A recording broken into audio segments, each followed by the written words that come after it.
Hey everybody, welcome back to another live case break. Let's flip this around. We have the brand new 2020 Topps Heritage Minor League cases that we're breaking today. This product came out last week on Wednesday, but with all the hoopla with triple threads, I decided to push it back a little bit. So we're going to open this up today and see what we can find. So let's start with our first box and not waste any more time. Jack is up. Spot number one. Best of luck to you, Jack. Let's get to ripping this open and see what we can find. For Jack, spot number one. Dr. Horton, how's it going? Everybody else, how is it going? Hope everyone's having a nice Tuesday evening.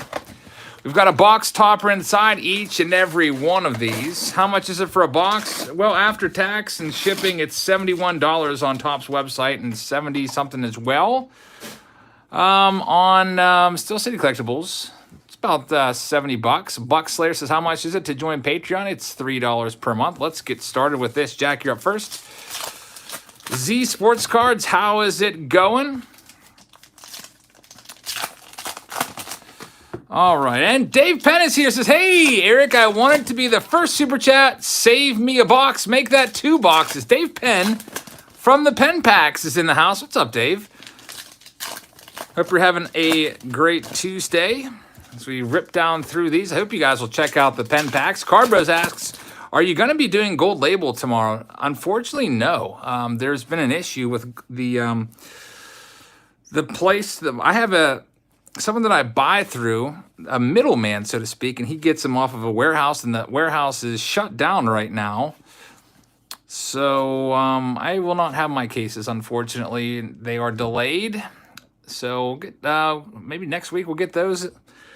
All right, so first up for Jack, we have one of these contest cards where you can make your pro debut. There's going to be 2 hits per box. There's Helio Ramos, Bo Naylor. We already kind of examined all of the base cards in our preview video from last Wednesday. It looks like I do have a couple pre-order Gold Label boxes coming in this. We'll be able to do those for you. There's Gunnar Henderson, 83 of 99. And Francisco Alvarez, a very nice prospect there for Jack. All right, so no hits in the first stack. Mysterious WV is here, says, glad to be back for a second time. Sending out some good vibes for everyone. Mysterious WV, is that West Virginia? Mysterious West Virginia, thank you very much. I really appreciate that. 357's in the house. How's it going, man? Hope everybody's having a nice Tuesday. The second video of the day on the channel. I hope you had a chance to check out the baseball card store video from earlier today. There's our first hit. It is a Brady McConnell, nice blue signature. All the autos are going to be blue. They're all on card and heritage, and that differs obviously from the black printed ones. So we're looking for big name autos and relics. Keith, thank you very much. I really appreciate that.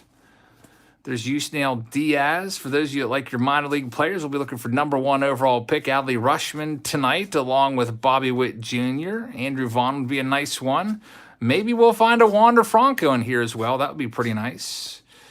There's Adley Rutschman looking for his autograph. There's also relics in here, and the relics are pretty cool. Any boxes left? I think they're all spoken for as of right now. There were some unpaid invoices, though, that are still just kind of like floating out there. If those go unpaid, then at the end of the break, I'll open those up to anybody to take those spots. All right, Jack, here we go. Marlon Man says, hey, Jabs, you will appreciate this. My sister just had a baby, and the initials are JAB. That's pretty cool. Bill, how's it going? Card Bros is here. Says, it's funny how these are cheaper than regular Heritage, and Heritage Miners has more hits. Yeah, they're definitely a bit cheaper. I wasn't a big fan of the regular Heritage just because of the crappy hits. It seems like it's always pretty much relics in the regular Heritage. But we have another release of Heritage coming up in December, I think. It's going to be Heritage High number, which is always jam-packed with rookies. And Random Card Rips with Ryan says, hey, Eric, just curious when the next live break will be after this one. Good luck, everyone. Random Card Rips with Ryan. Great question. As of right now, the gold label's up in the air. There's Tim Tebow. It all depends on when I can get my hands on some cases.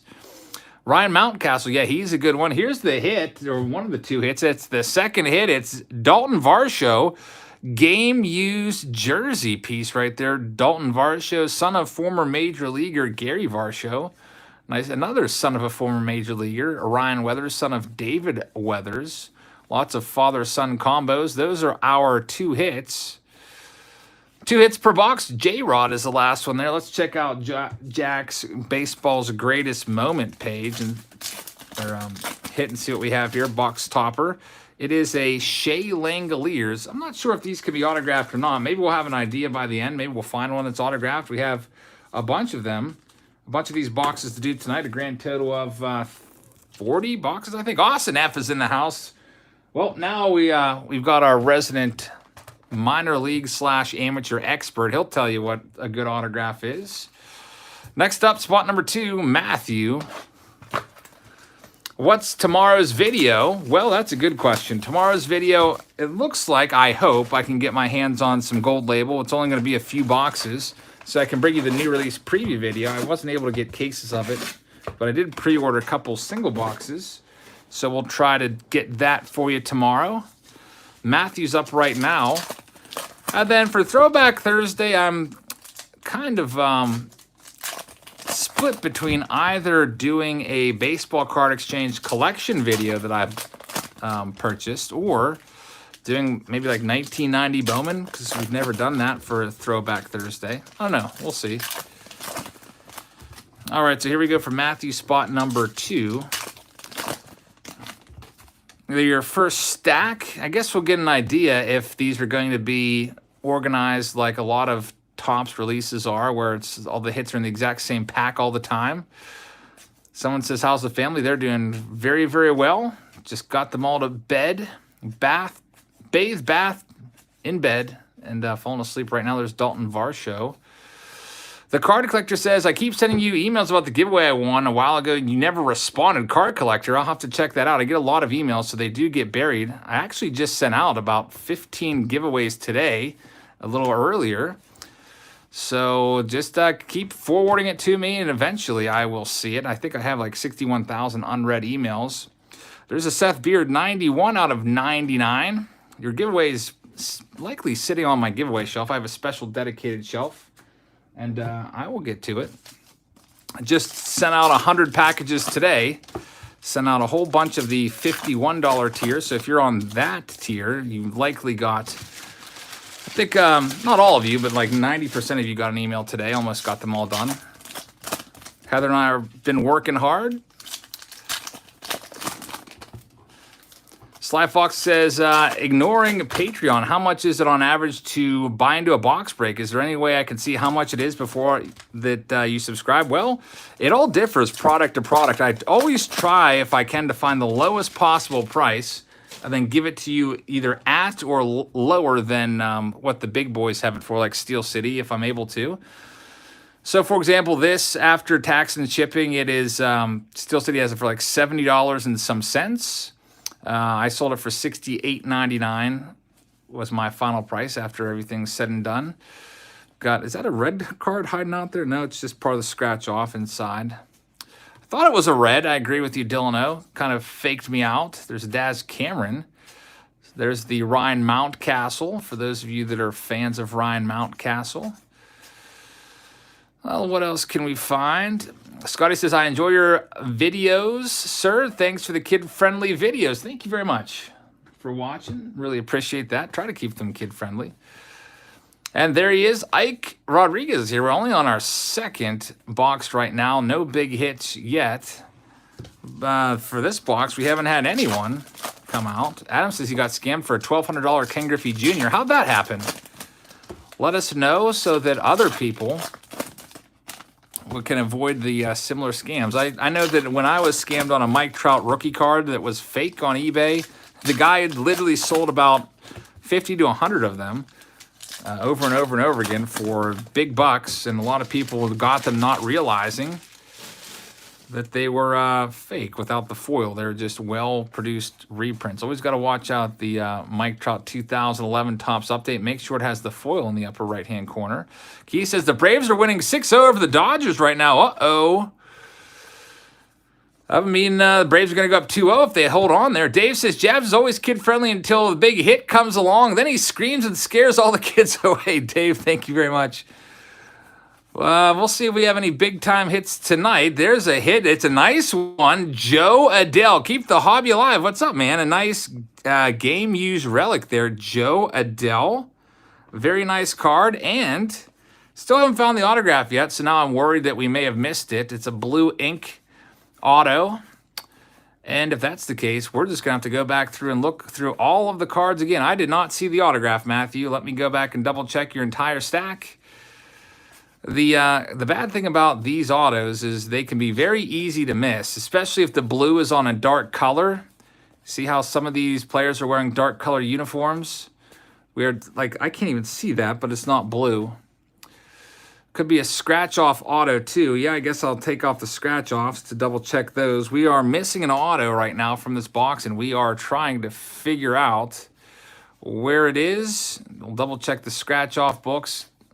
The autos are all blue ink, so that's what I'm looking for first. We'll check each one as we go along, because Matthew's probably really wondering what his autograph is going to be. No autograph on that bad boy. Let's check out the rest of the stack.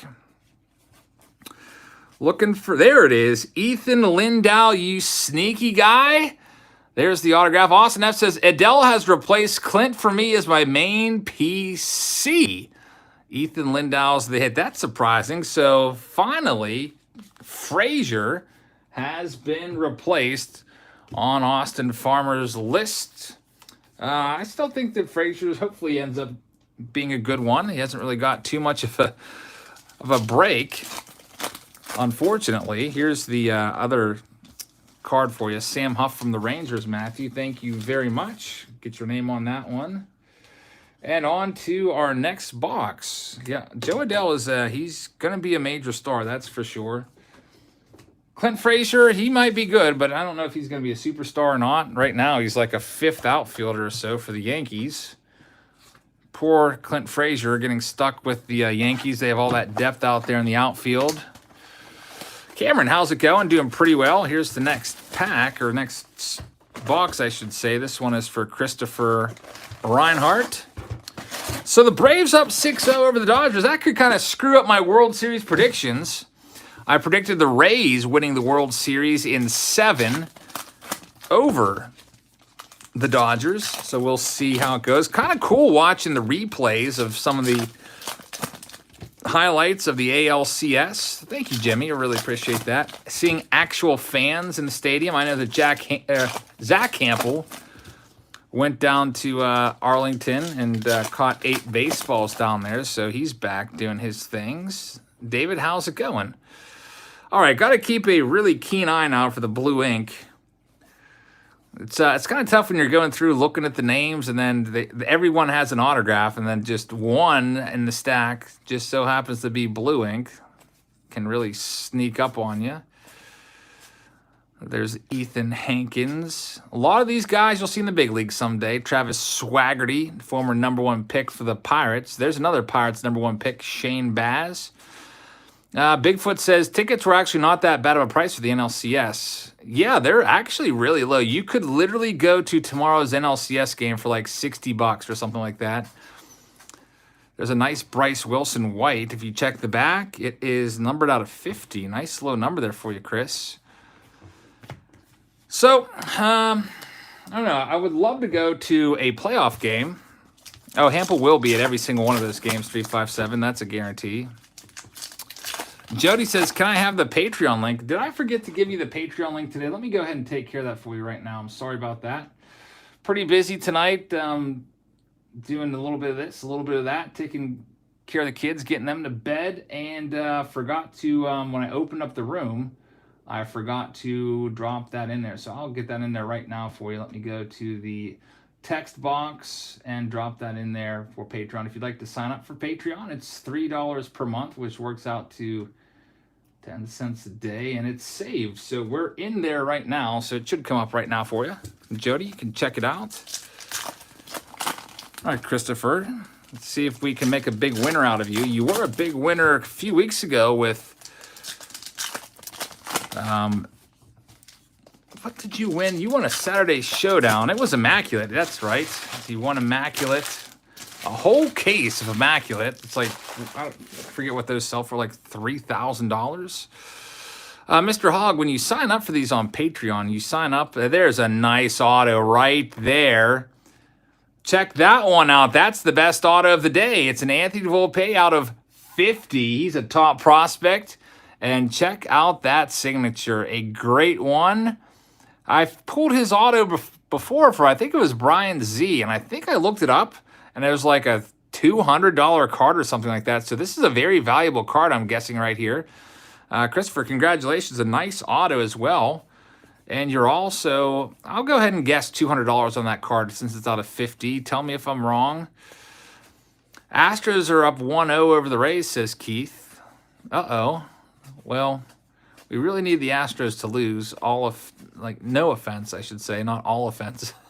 No offense to Astros fans, but it's going to take a little while for them to, I guess, once all the Astros players that were involved in the whole cheating scandal, once they all kind of move on, George Springer's leaving next year, he's going to be a free agent. Once all those guys pass through and they're out of there, then maybe we can start to be like, all right, it's all different guys. You can't hold it over them anymore. But as long as Bregman and Altuve are there, I don't think I can root for them. Alicia says, how much for a box of this? I charge $68 for a box, $68.99, and on Topps, you can get it right now after the shipping and tax for $71. On eBay, they're, I don't know, when I looked on, what day was that? Wednesday, they're right around 65 was the average, and then after the tax and stuff, probably right up around 68. So I'd say between 65 and 70. Here's the hit for you, Chris. It's going to be a Ronaldo Hernandez, who would always fake me out last year because I'd always think I was pulling a Wander Franco before I would see the name. He's a Rays catcher there in the minor league system. Nice game used for you. Nice looking card. The rest of your cards are just going to be base cards, but we'll see if there's any numbered cards here or there. There's a scratch off.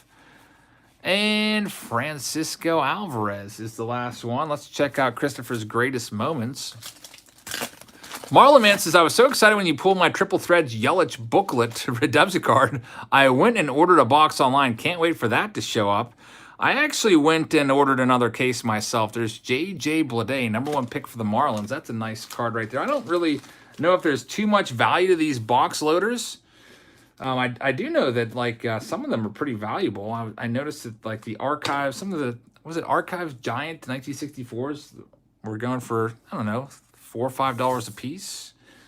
And some of those cabinet oversized box loaders, I think they're called the cabinet box loaders from Allen and Ginter, on average like $10 a piece.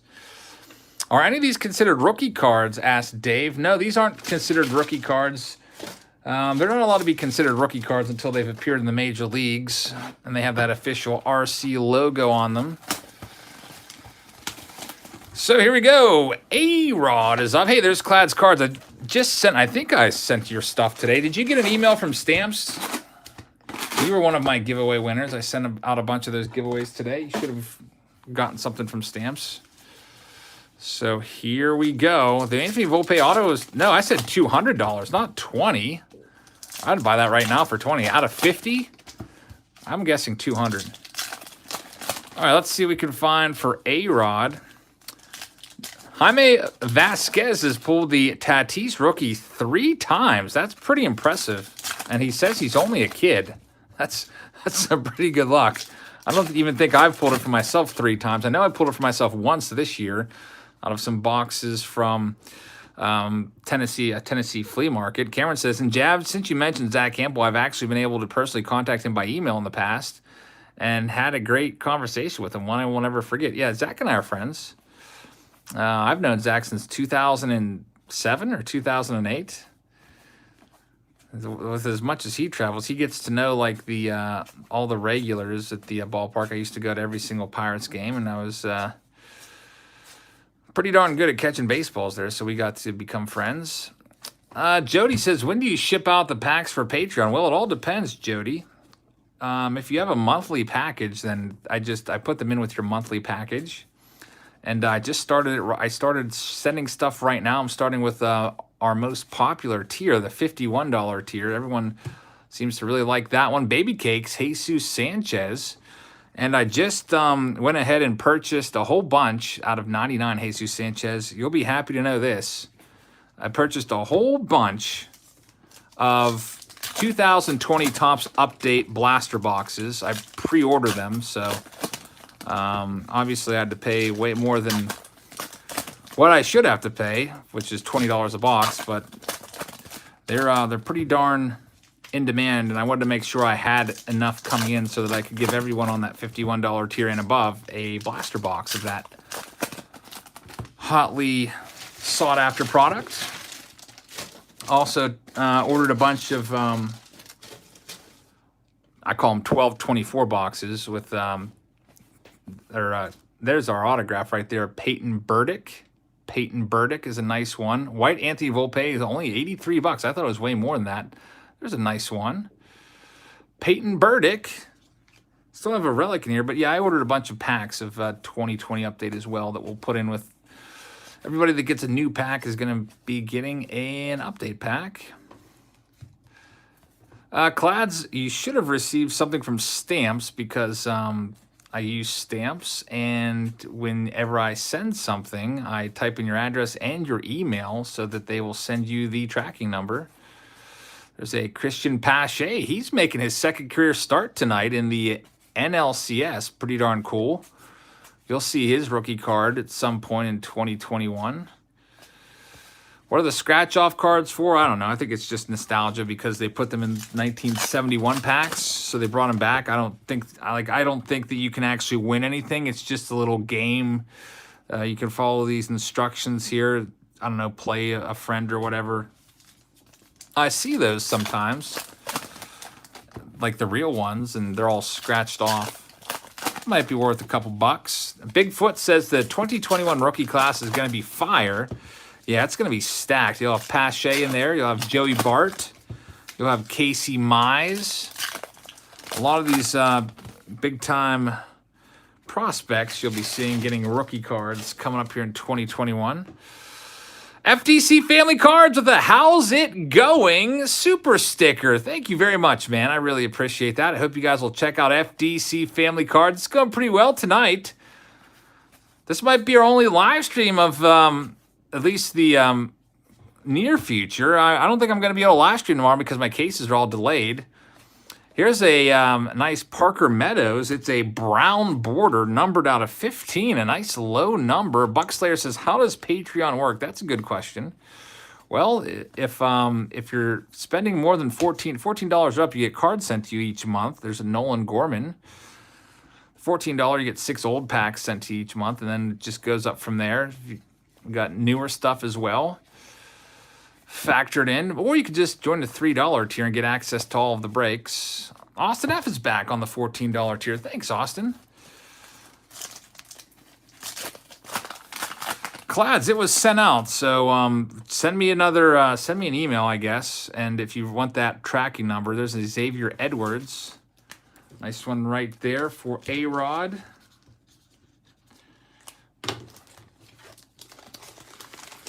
I think you had a different name than Clads. I think it started with a C, but it was, I was like, wow, Clads isn't his real name. That's how I remember that I sent your stuff. Mr. Hoghead got the $14 one yesterday. That's awesome. Thank you very much, man. Next box. This is for SR Collectibles. Let's see what we've got in here. Las Vegas Liberty says, let's get a major hit. So far, the best hit was an Anthony Volpe out of 50. Yeah, Jonathan, you'll get them this month. I haven't really sent too much of anything yet except for the $51 tier. I usually wait until the middle of the month to start the whole process because it takes a long time to send everything out. Just there's a whole lot of packages to be shipped. Is there a schedule for box breaks? Sly LA Foxtrot. Well, I typically break every Wednesday for new releases, but right now, the warehouse that I get them out of, I got a middleman who sells me a lot of my cases. And he said that the warehouse he gets them from, which I think is called Peachtree, is hit with the virus, so they're shut down, unfortunately. So that means I'm shut down until I'm going to try to do a workaround, and maybe sometimes when this happens, I'll just head down to Steel City Collectibles and pick up a case there, or 2 or 3. I'll have to see, kind of call around and see what's out there. Let's see what else we have. Jody Cody says, would you be willing to receive and review my mystery packs from eBay? Well, it all depends. I have to check them out. If I think they're really good, then I would probably buy like 20 of them and open them up in its own video. O'Neal Cruz is a decent name. Yeah, Austin, for the Buccos.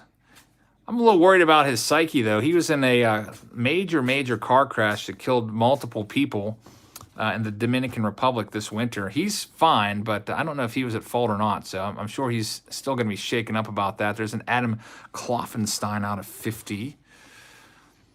Alicia's got a rookie collection that she wants to sell. Well, I would be interested in a rookie collection. Yeah, Bigfoot. O'Neal Cruz is like 6'7", 6'8".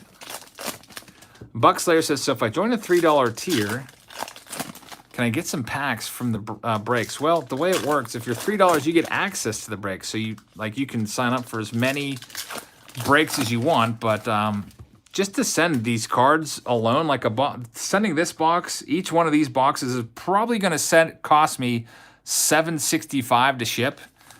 I'm guessing it's going to be $7.65 per box, which is the Priority Mail small flat rate. So, I mean, that you don't just get cards just for paying $3. You got to pay for the cards too. There's Will Wilson.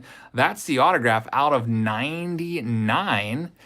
All right, Clads, I will check it out. There's a nice card right there, blue border.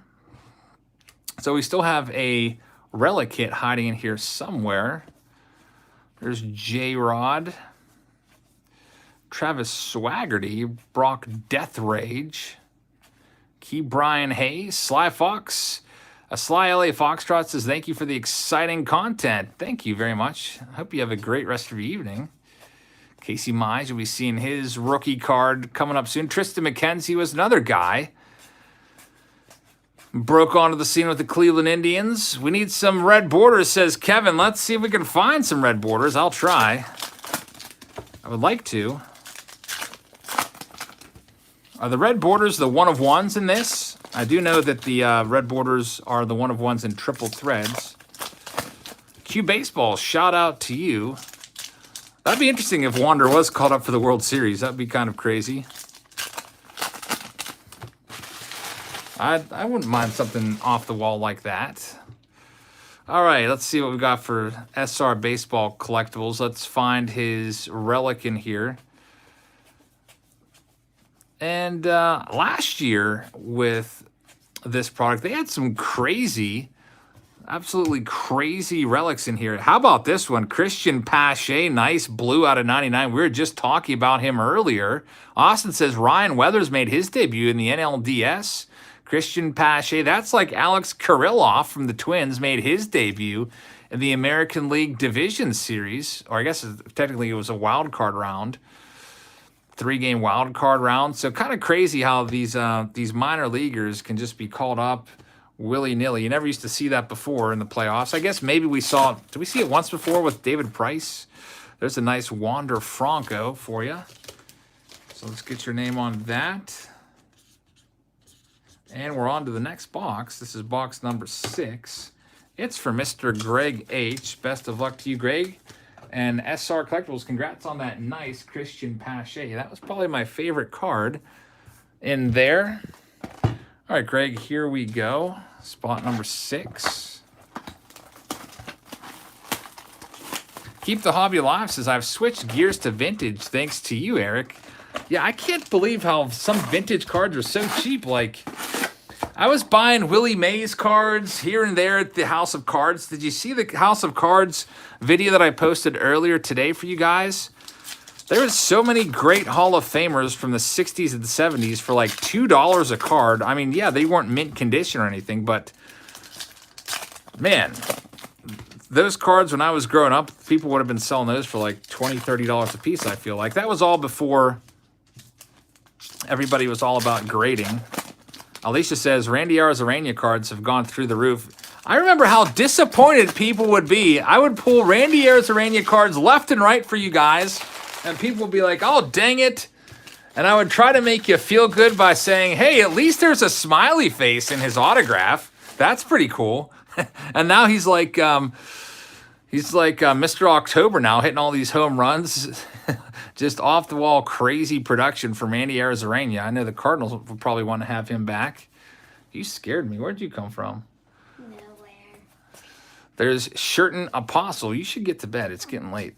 There's Taylor Trammell. Tariq Skubal pulled his autograph.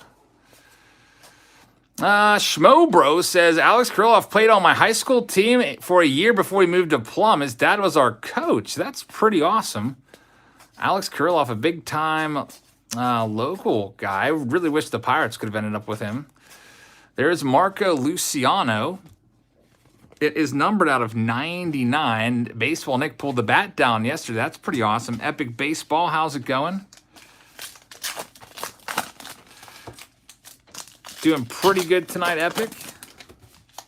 All right, you better get to bed. It's 9 o'clock, all right? Good night.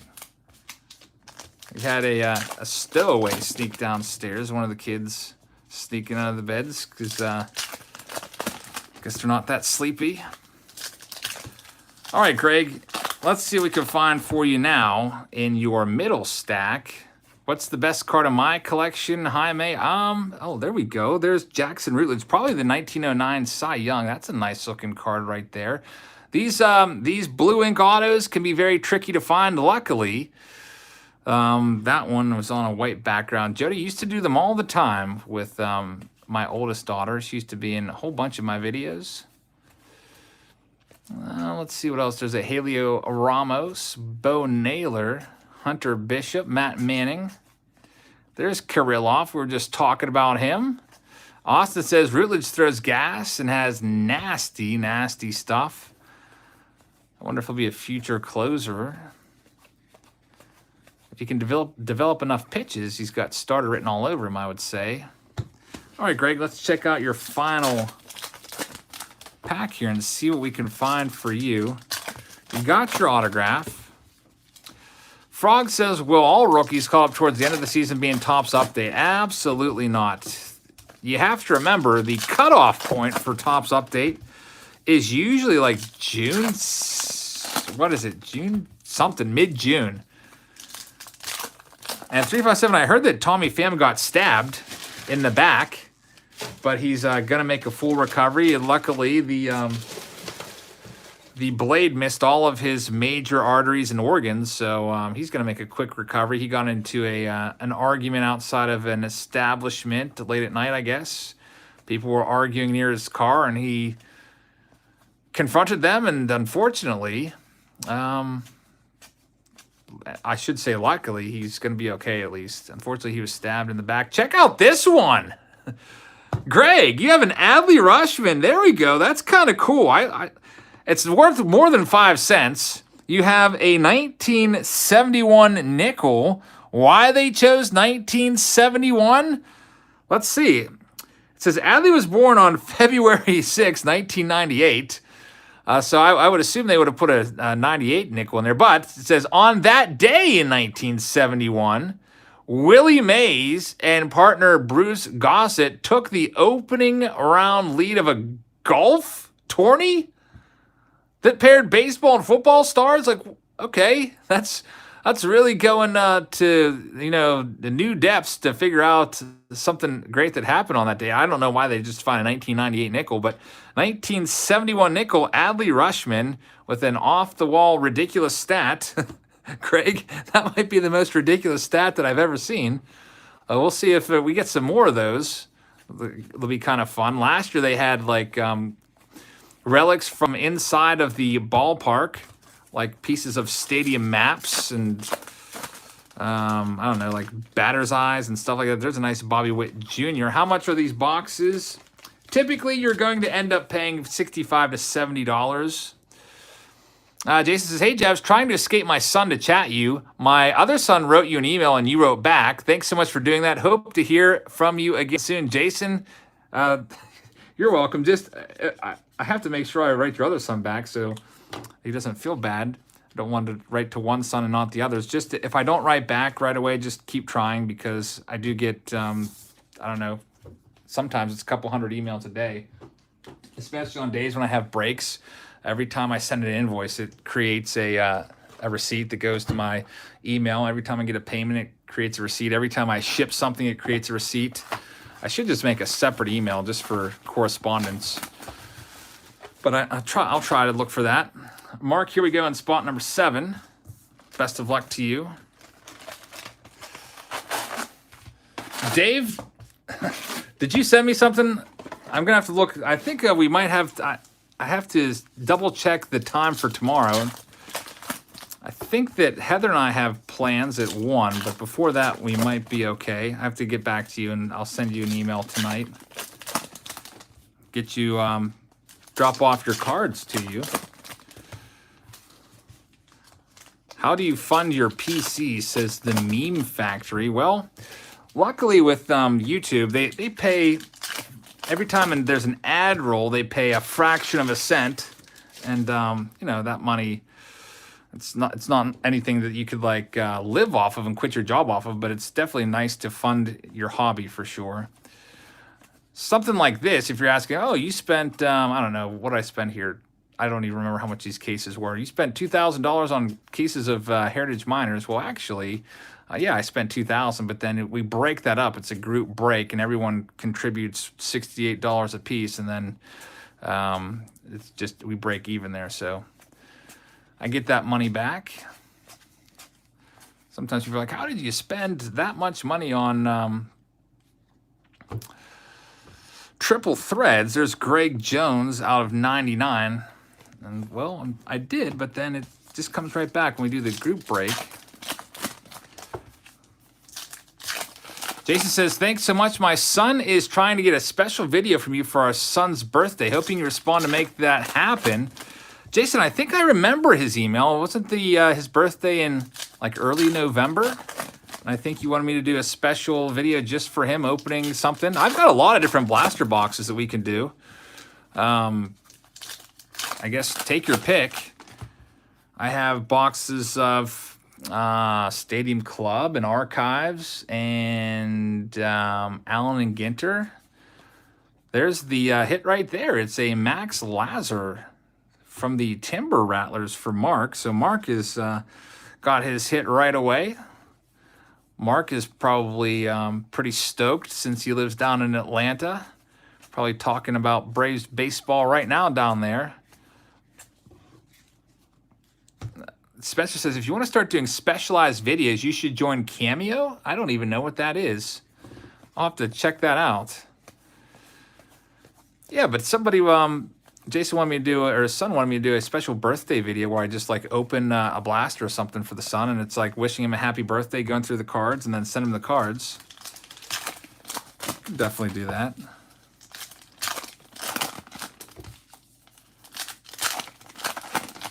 Jacob says, when are you going to do the 1990 Bowman box you picked up earlier? I don't know, either this Thursday or a future Thursday.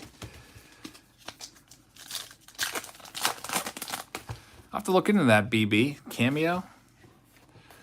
I know that there's some YouTubers that will like do those kind of videos and stuff. We actually had one made for our daughter, Olivia. Olivia used to be a big fan of a YouTuber named Mr. DeMeo. He's got, I don't know, like 200,000 subscribers. He's a teacher. And yeah, we paid him $50 and he made a 45-second video wishing her happy birthday. There's Grayson Rodriguez. So I think a lot of people do that. It's not a bad idea. Grayson Rodriguez, Game Use Relic, Casey Mize, and the rest of these are just going to be your base cards. And Hudson Potts is the last one from Mark. So let's check out your greatest moment card and see what it is. Hopefully it's not Willie Mays golfing in February. It's Andy Page's Doubling His Pleasure card right there. So we'll get that one put back in there.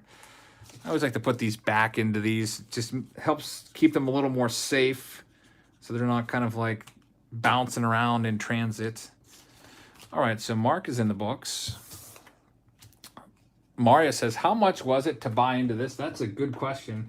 I charged $68, and that includes all shipping and PayPal fees and all that stuff factored in. I figured 68 would be my break-even point. Next up, we have Brian in spot number 8. Let's see what we can do for you. I haven't checked out Matt's stadium breaks in a while, Strom Stadium breaks. I'll have to go check that out. Been pretty busy. Haven't had a chance to watch too much YouTube recently, but now that we're starting up on Patreon stuff again, I usually will have something playing in the background while I'm working through that. In fact, I bet you there's a few of you right now that are working on sorting cards or doing something with cards, and you just have this on in the background for some background noise.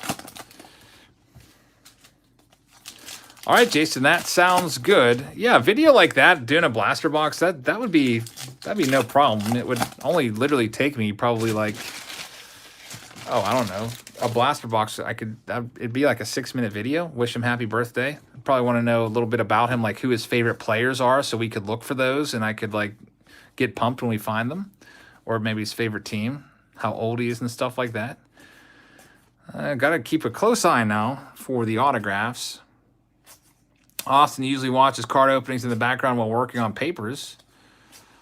That's pretty awesome. I remember when I was in college, there was, I don't even know if there was YouTube back when. I don't think there was when I was in college. Maybe there was, but it was just a fledgling site.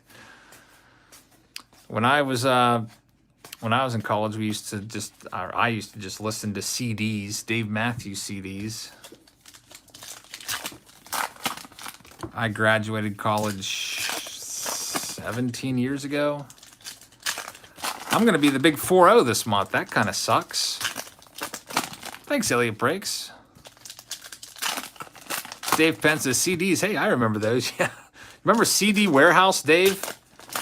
If you were in the area like 20 years ago, you probably do. That was like the big thing. Well, let's go to CD Warehouse and pick up some used CDs. There's a Casey Stumpf. That's out of 50, 2 of 50. Jackson Routledge. And, oh, that's a good one right there. Andrew Vaughn. Andrew Vaughn, number 3 overall pick in the draft by the White Sox. All right, Jason, I will look at it. I haven't been able to check my email too often. I'm, in addition to doing these breaks and stuff, pretty busy because I also teach full-time, so there's not a whole lot of time, and I will do my best to get to it. I know we have until November to do it, so we do have some time, but I will get back to him. Joe Adele and Matthew Allen. So nice Andrew Vaughn for Brian. Let's see what else we can find. It's Just KJ says, I'll be 40 in November this year as well. Oh, this one's super thick. This is probably going to be one of those cool relics. You can see a giant thick card in there. And this pack seems to be very thin. This pack only had 4 cards in it, so whatever. They're supposed to have 8 cards each. When's the next giveaway? Well, I think that I'm due to give away the boom boxes tonight, aren't I? Did I say that I was giving the boom box away? I think I did. I'll give those away. What's my favorite Dave Matthews song? Well, my favorite song live is Warehouse. And my favorite song to play on guitar is Gray Street. Let's check out that big, thick hit in here and see who it is for Brian. What do I teach? I teach Spanish. It's Just Loves Gray Street. Yeah, that's my favorite song. I'll tell you about that song a little more here in a second. It's an Anthony Volpe, and here it is. It's an autograph on there. How about that one? So, Brian, you got 2 autographs, and this is your second Anthony Volpe that I've pulled you in about, a month? How about that one? That's pretty awesome. That's the best hit so far. It's a 1971 nickel card, And yeah, I guess now that I think about it, every nickel is going to be from 1971 because this is the 1971 design. So let's check out the off-the-wall stat. I guess it's going to be kind of a normal stat because he was born during baseball season. Anthony was born on April 28th, 2001. It's making me feel really old. On that day in 1971, baseball fans woke up to the news that the game had a third 600 home run man, Hank Aaron, who joined Babe Ruth and Willie Mays. That's pretty awesome. There's only 10 of these around. So the Anthony Volpe out of 50 that we picked up earlier, I guess that one, somebody said it sold for 83. So right now, this one's probably going to be worth at least, maybe that one's a $200 card right there. So Brian with the big hit. Congratulations right there. Very, very nice card. That is a sick card indeed. Congratulations. Ryland says, someone out there with a 1971 nickel collection made a killing this year. Topps coming to them, picking up all their 71 nickels. Franco soars with 4. Did he have 4 home runs in one game? 4-hit performance. That's pretty cool. It's not anything that's all that extraordinary, but I guess they needed to put a cool stat on there. So Brian Z with the big hit of the day. A very, very nice one. All right, so Anthony Volpe out of 10, 1971 nickel card is the best card for people that pop in here. Yes, Charles, this is actually my 18th year teaching. I've been a teacher for a very long, long time. Here we go, Robert. What can we find for you in spot number 9? How will Topps Update be this year? Sorry if it's already been discussed. Well, I'm guessing that it's going to feature a whole bunch of rookie debuts in there. You're going to have probably all the major rookies that showed up this year. That you have their rookie debut cards. I don't know if you'll have any other rookie cards in there. I don't think we're going to have Casey Mize or Christian Pache. Okay, Jason, I'll check it out later. I can't get on my computer right now while doing this. I mean, I could, but then it'll kind of slow the whole flow down. Robert's up right now in spot number 9. I think I just sent your Patreon package today, Roberts, with all of your breaks in there. So we start off with Terrin Vavra as the first one. Got to keep an eye out.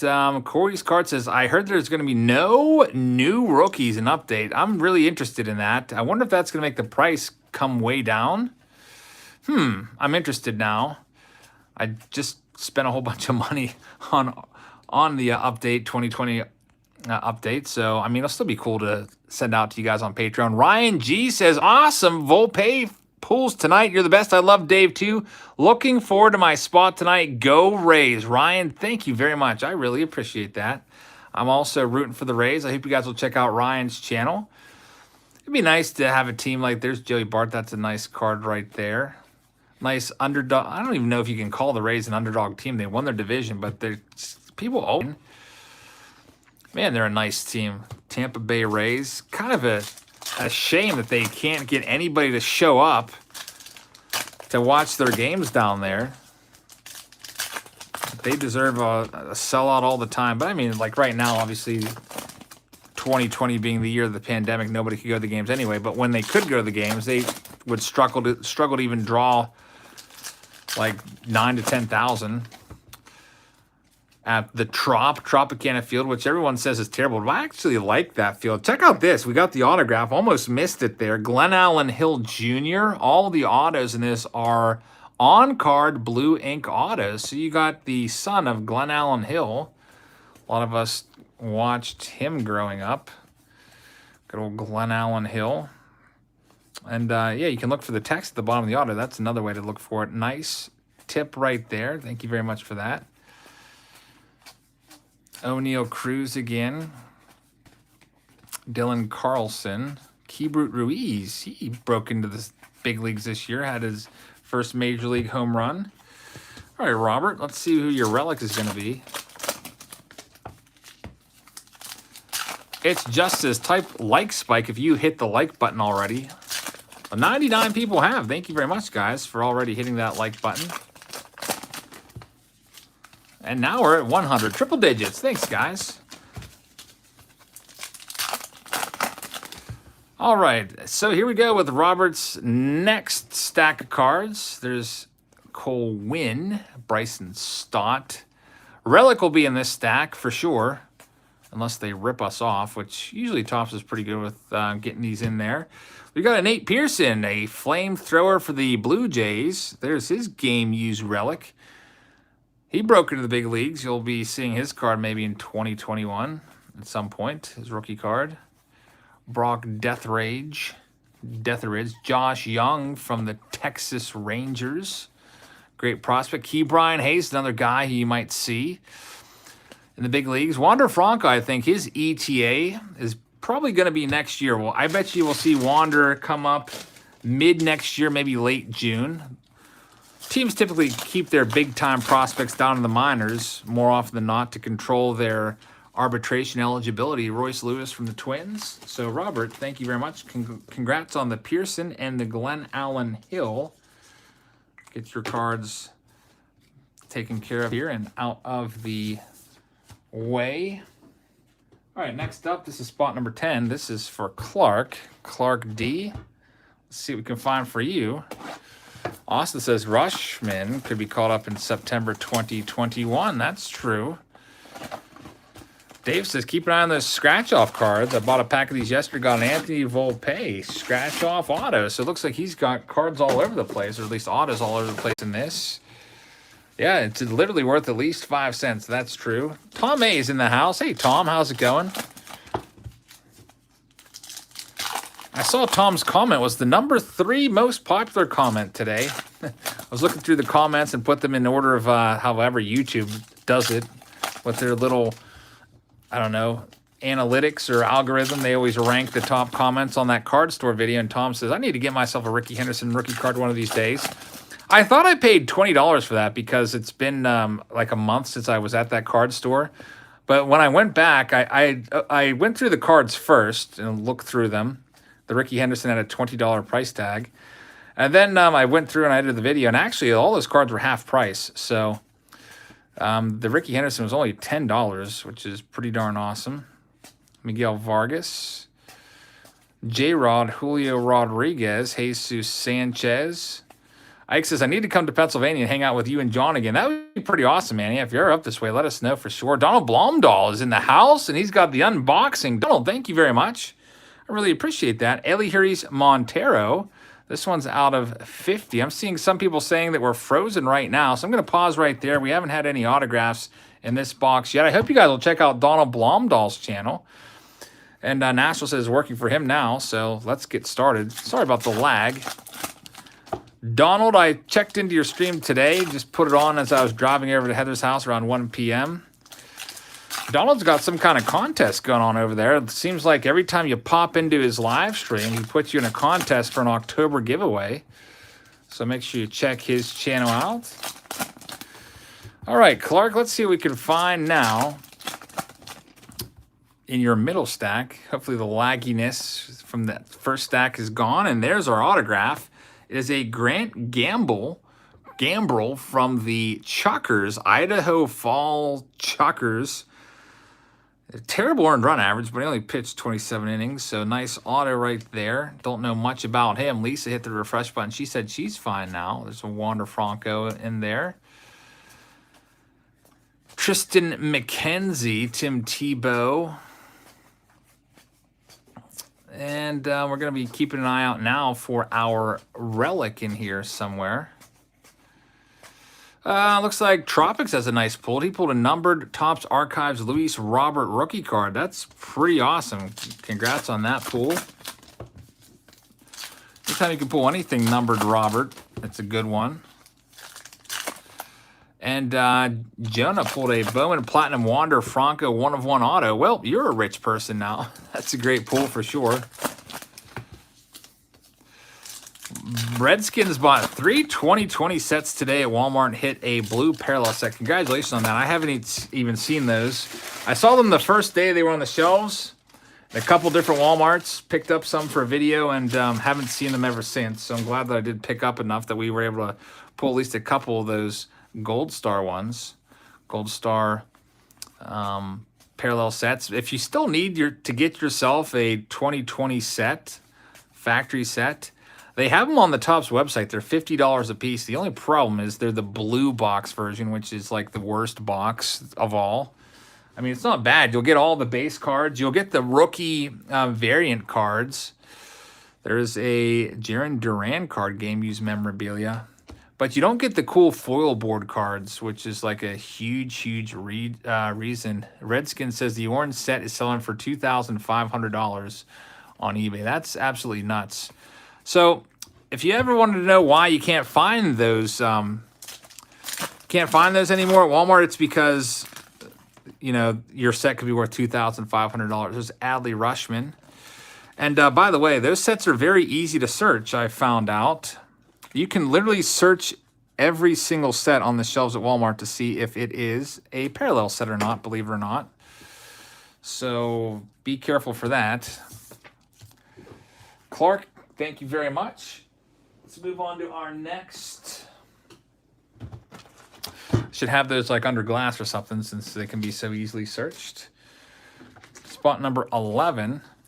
How can you search them? Well, I don't know if I should reveal that or not, Bigfoot, because then I'm basically teaching everybody how to search them, but you can literally search every single box. Simply, I can't give it away.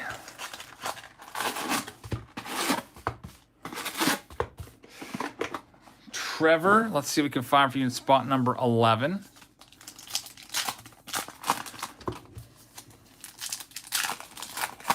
Dave says, I stopped at a Walmart today and they had all the cards behind a counter with a big sign that said 1 per customer. Dave, is that seriously? Which Walmart is it?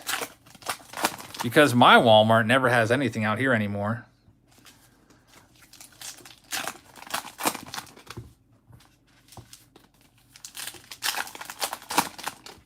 Would love to know what Walmart that is. I can maybe actually go near Indiana. Okay. The Indiana Walmart. Does Washington, PA have it behind the counter as well? There's Luis Patino. That's a nice one right there. I think Heather's planning on taking me down to Washington, PA next week, so maybe I'll stop in there and be able to grab myself a blaster box of something.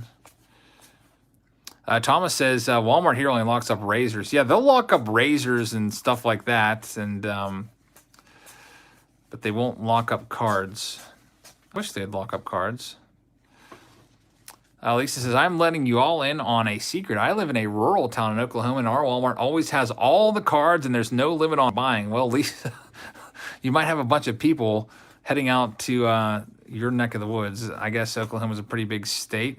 The Blairsville Walmart, Dave, that was a really good Walmart for cards. I used to do a lot of my $100 budget buys there. They were always stocked. They haven't been recently. I think I was there maybe about a month ago. I think I made like 3 attempts to find cards there, and they would just never have anything. So I was like, well, I'm not driving like 40 minutes out of my way anymore out here for nothing. You can only buy one now, even if it's a single pack. That's, I guess that's good. There's Bryson Stott. You got 2 autographs, Trevor. What the heck? Very nice. You got a Luis Patino, and now you have Bryson Stott. Well, hey, that's what we all wanted anyway, right? If you want to shut the flippers down from buying every single pack and everything, that's what you got to do. Armando says, there was never a September budget video, not for Target. I think we got one for Walmart, but yeah, not for Target. If that's the case, if it's 1 per person, or I'll just have to go to like 7 different Walmarts and buy 1 item at each Walmart to make up the $100 budget video, and we'll still get it done. At least we'll be able to get it done. Go to this Walmart, buy a fat pack. Go to another Walmart, buy a blaster box. Go to another Walmart, buy a hanger box. That'd be cool. Get to see 7 different Walmart displays.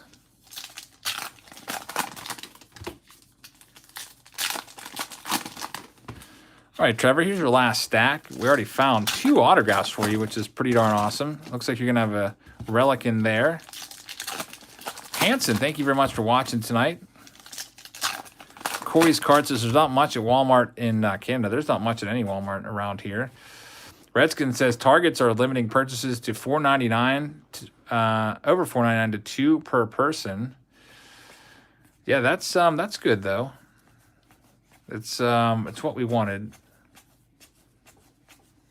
There's 2 ways to beat flippers from buying everything. First, just don't buy their flipped product anymore, and then they'll stop buying it because they're just going to be sitting there with thousands of dollars of blaster boxes they picked up from every Walmart in the 3 counties. There's Nolan Jones. That's the first thing you can do. Stop buying their stuff. And the other one is limits. And now it looks like some Walmarts and Targets are doing that. So that's pretty good. Royce Lewis. For a second there, I got excited. Thought that was maybe like some sort of blue ink parallel auto. Thomas says, you can't even find bikes at Walmart and Target anymore. Yeah, I did notice there's been a bike shortage ever since the pandemic. There's a Joe Adele for Trevor. So, Trevor, thank you very much. Get your name on that pack. Trevor C. All right, next up, this is the last box from case number 1. I have 3 cases of these to do tonight, plus a couple extra boxes. This is box number 12. It's for Mr. Dave Penn of Pen Packs. There we go. He's in the house. Got the last box from case number 1.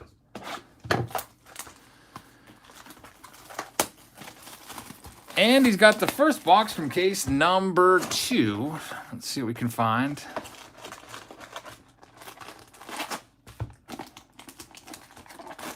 Jonas says something about, I have some cards on consignment at the store from your video, but you never showed them. Are you talking about at the House of Cards? Are you talking about that front case with some of the newer rookies? Yeah, I don't think come to think of it, I don't think I showed that front case. Yeah, there's some nice newer rookies in that front case at the House of Cards. I guess I forgot to put those in there. I definitely looked through those. Donald Blomdahl, by God's grace, says, I have been doing my monthly giveaways since getting monetized this year. December will be the grand finale super giveaway. Thank you for all you do, Eric. Donald Blomdahl, thank you very much. I hope you'll get in there and everybody and check out those giveaways. It looks like all you have to do is just be present during his live streams to get yourself entered. Make sure you check them out. Thank you very much, Donald. I really appreciate that. Brian says, flippers in Louisville seem like they sell all their cards at my local sports card store. They have tons of retail, especially basketball. That's very frustrating and annoying. Hey, Austin Farmer with on the link duty tonight. Austin, thank you very much. We're missing, now come to think of it, we're missing our regular link droppers, or regular link moderator droppers aren't here tonight. So, Austin, thank you very much for stepping up there. I really appreciate that. And someone said that today is the 60th anniversary. LC Ryan. Yes, today is October 13th. There's a Jordan Balazovic. I butchered that name. Balazovic for Dave. Did I miss the auto? I hope I didn't. I'll go back and double check if I did. But yeah, 60 years ago today, 1960, October 13th at 3:36 p.m. in the afternoon, Bill Mazeroski hit walk-off home run to win Game 7 of the World Series to walk off the Yankees. The first ever Game 7 walk-off home run in Major League Baseball history at Forbes Field. And kind of like a David versus Goliath moment because the Pirates were roundly thought to be inferior to the Yankees. The Yankees had the big machine with all the stars like Mickey Mantle, Roger Maris, or Yogi Berra. And the Yankees somehow lost to the Pirates. When the Yankees won, they won 3 of those games. They won big by like double digits. There we go. Nice RBI leaders card there. That one's out of 99. Yeah, Bigfoot, I did do a little video recreating that just for kicks. There's a Brett Beatty. That's a nice one. That's a top prospect from the Mets. Brooklyn Cyclones, Brett Beatty. Great card right there for Dave. Jake Video says, these streams help me get through the workday, man. That's awesome. Thank you very much for watching. It makes me happy to know that these videos are useful for you guys. Nick Lodolo from the Reds. There's another Anthony Volpe. Let's check out Dave's last pack here.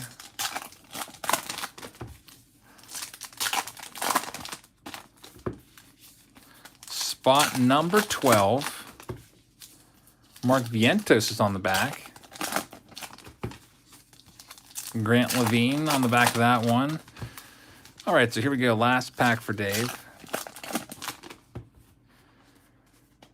We have Nico Hulsizer as the first card there. These are probably all going to just be base cards because we already got the autograph and the relic. We'll go through because you never know. Some boxes do have 2 autographs, as we've seen already twice. And look at that. Good thing we did go through because you have a second hit in there. 2 relics. That's pretty cool.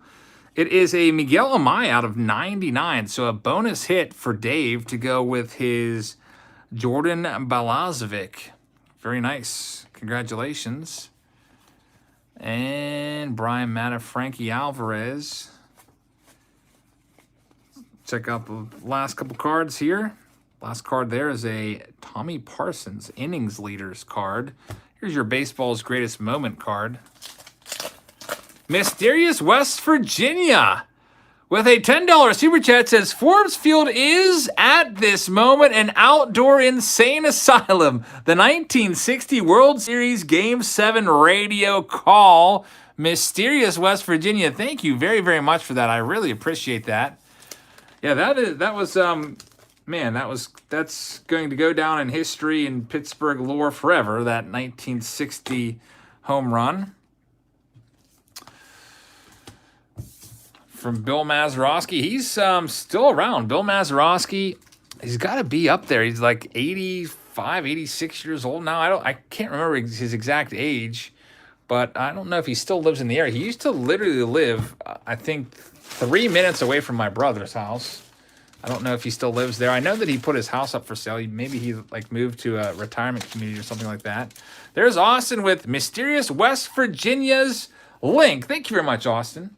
If you'd like to check out Mysterious West Virginia, please check them out. Austin has put the link right there.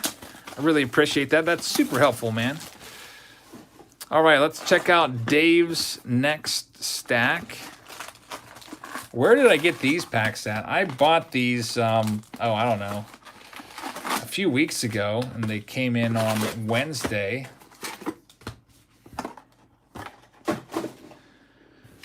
I just buy them by the case. I bought 3 cases. Mazeroski just turned 84 years old back in early September, says Kenny. Okay, so he's up there. How do I rank Doc Ellis? I don't really think too much of Doc Ellis. I mean, I know he pitched a no-hitter under the influence, but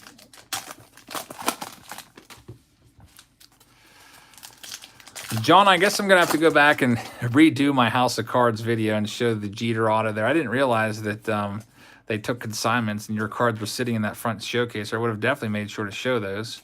I guess I kind of like walked around, and once I got to the all those vintage cards for $2, that pretty much just ended it for me. I was just sucked into that and sat down there for like an hour going through all of those.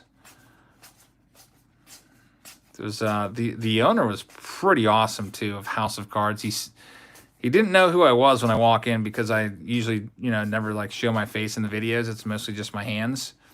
But when I was like, hey, do you mind if I take some footage from my YouTube channel of your store?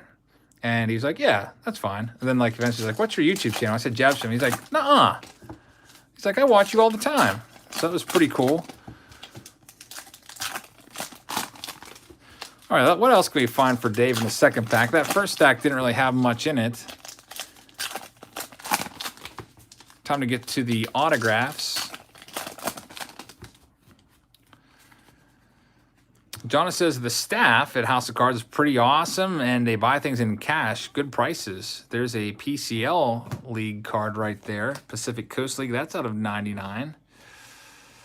Liam says, there's nothing like getting done with all of your homework and watching Jabs family. Love you, man. The vids are always good. Thank you very much. I really appreciate that. And Hanson says, my local card shop is the House of Cards. That's pretty cool how whenever I do a video, there's the autograph. It's another Grant Gambrell card for Dave. It's cool. I was saying it's pretty cool that when I do a card store video, we always see a lot of comments like, hey, that's my LCS. That's pretty awesome.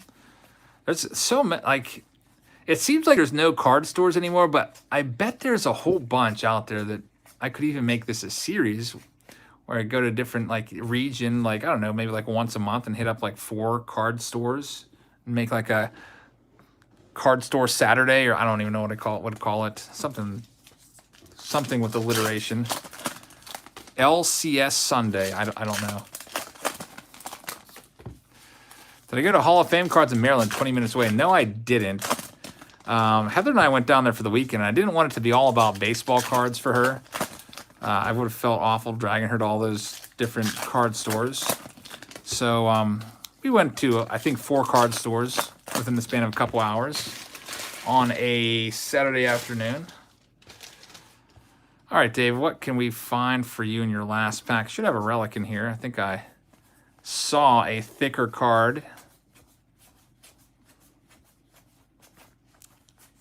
Should be coming up any minute now. I see it upside down right there. You can see the green back of the card. It is going to be a Adbert Alzolay from the Chicago Cubs, a rookie this year in 2020. Nice one right there. Sports Store Saturday, says Jonah. That's not a bad idea. Or Sports Store Sunday. You know I like my alliteration. Mystery Box Monday, Throwback Thursday, Face Off Friday, Saturday Showdown. We have now, just for openers, it is a Isaac Paredes card right there. So, Dave, your cards are all in the books. Spot 13, all done. Dave Penn is here, says, don't forget to save the boxes for me. I have to go help my daughter with her homework now. She's been waiting for me to be done here. I'll send you another email about tomorrow. Good night, Dave. Thank you very much. I will set aside 2 boxes for you right now. And I'll put them right next to your stacks of cards. I'll go ahead and stack your sleeve and team bag all your cards up, top load your hits, and get those to you hopefully tomorrow. So, Dave, thank you very much. Next spot, I hope you'll check out the pen packs, guys, by the way. Very nice product that you guys have seen us open twice now on the channel on Mystery Box Monday. Travis is up right now in spot number 14. Scott says, hey, Eric, I sent you an email about the Clemente cards. Thank you, Scott. I'm still debating that. Your dad wanted $200 for those cards, and I'm just trying to debate if I want to spend $200 worth of. I think we were going to work out a trade, and I'd send you $200 worth of product for them. I just don't know about that one card was very off center. I think what was it, the 67 card? It was very, very off center. So I don't know. I have to think about it.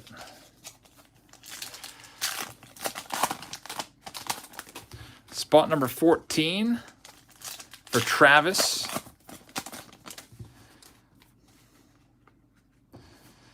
Well, let's see what we can find for you. Ozzy Albies just hit another home run, says 3-5-7. So the Braves looking to go 2-0 on the Dodgers.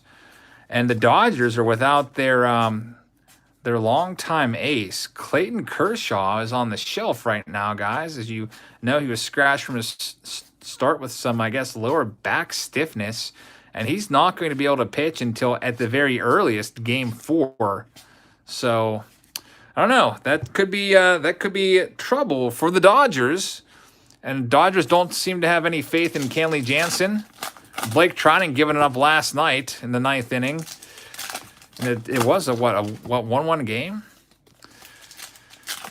It's going to be very interesting here if the Dodgers go down 2-0. I'll tell you what, if we have a Braves-Rays World Series, those World Series tickets that I'm watching might end up going down. I think the cheapest ticket to a World Series game right now is $299. It's for Game 2, I think, on StubHub. I'm watching because I'd love to go to a World Series game this year. There's Key Brian Hayes on the back. It's out of 50 for Travis. $299 a piece, which is it's not that bad. There's a Jackson Routledge. Nice one right there, Jackson Routledge. Austin says, Dave Penn's not on the cheat sheet. We'll have to get him added.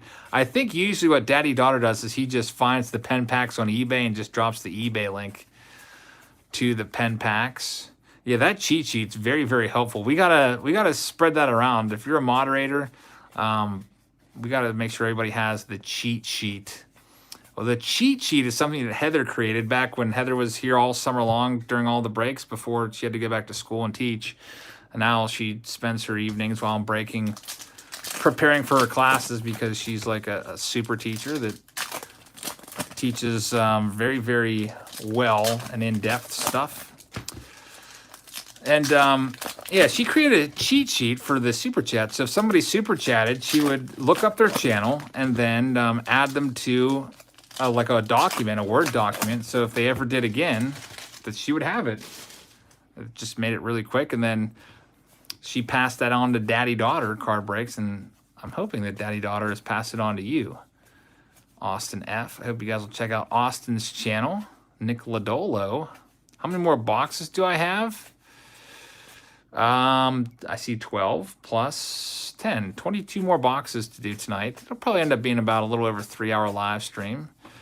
Christian Pache for Travis. That is a nice one out of 25. Check out that orange parallel relic. Goes very well with the box design. So those are your 2 hits. Congratulations. That's a nice one. Bigfoot says that Christian Pache got his first RBI tonight. That's pretty awesome. Too bad it doesn't count. Like in his stats. On the back of the baseball card, that won't count because, as you know, playoff stats, they never count those in their career stats. There's a nice Joe Adell. I don't know why I just opened that off camera. So kind of like caught up there and looking down there. But a Joe Adell. All right, so Travis, thank you very much. Go ahead and get your cards put off to the side here. Next up, spot number 15 is for Timothy. Last year's boxes of Heritage Miners had Wander Franco on the front. They were like those purple-ish boxes. Are they going to do Update Chrome again? I don't know. If you remember, Update Chrome was a Target-only release last year. Now, I don't think any of those baseball's greatest moments were signed, to tell you the truth.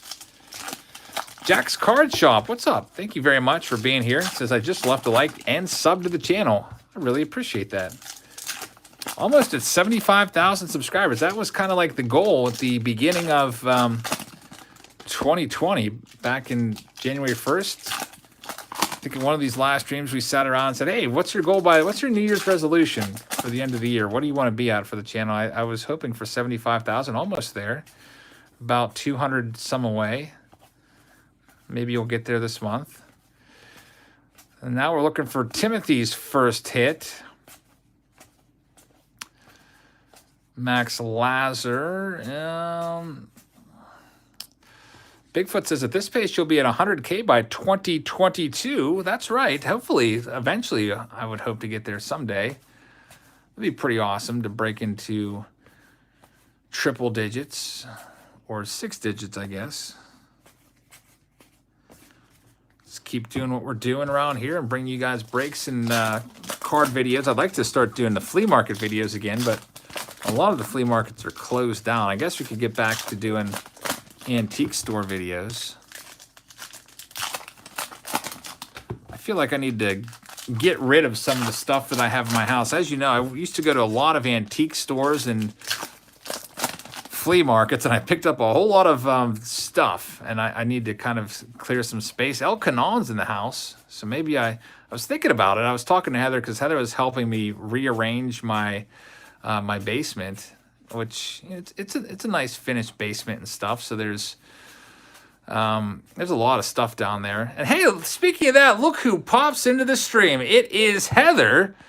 She says, hi, Eric. Hope your stream is going well. Well, it's going better now. Thank you very much for being in here, Heather. I only got to see Heather today for a couple hours after school. Hope your evening is going well. Did you find anything, Heather, at the, what's it called? Sports Go Round? Play It Again Sports. Any luck finding a helmet there? Heather was out looking for a baseball helmet today. All right, Timothy, I don't think we found anything yet unless I missed your autograph. Hopefully it's in this last stack. I'm going to have to go back through that whole stack and find it. There's blue ink. There's a nice thick relic. 2 helmets and a baseball bag. That's a nice score. There's a store near us called Play It Again Sports, where you can take your old equipment and sell it, and they'll give you maybe a couple bucks, and then they will resell it secondhand. Is the Little League still on in our town? There's fall ball here, but I don't think I don't know if they're doing it anymore. Right now, there's a soccer season that we're involved in, and it just got shut down for a couple weeks because there's a coach that came down with the virus, and I think a kid too. So we're waiting now to play again. Hopefully, we can play again.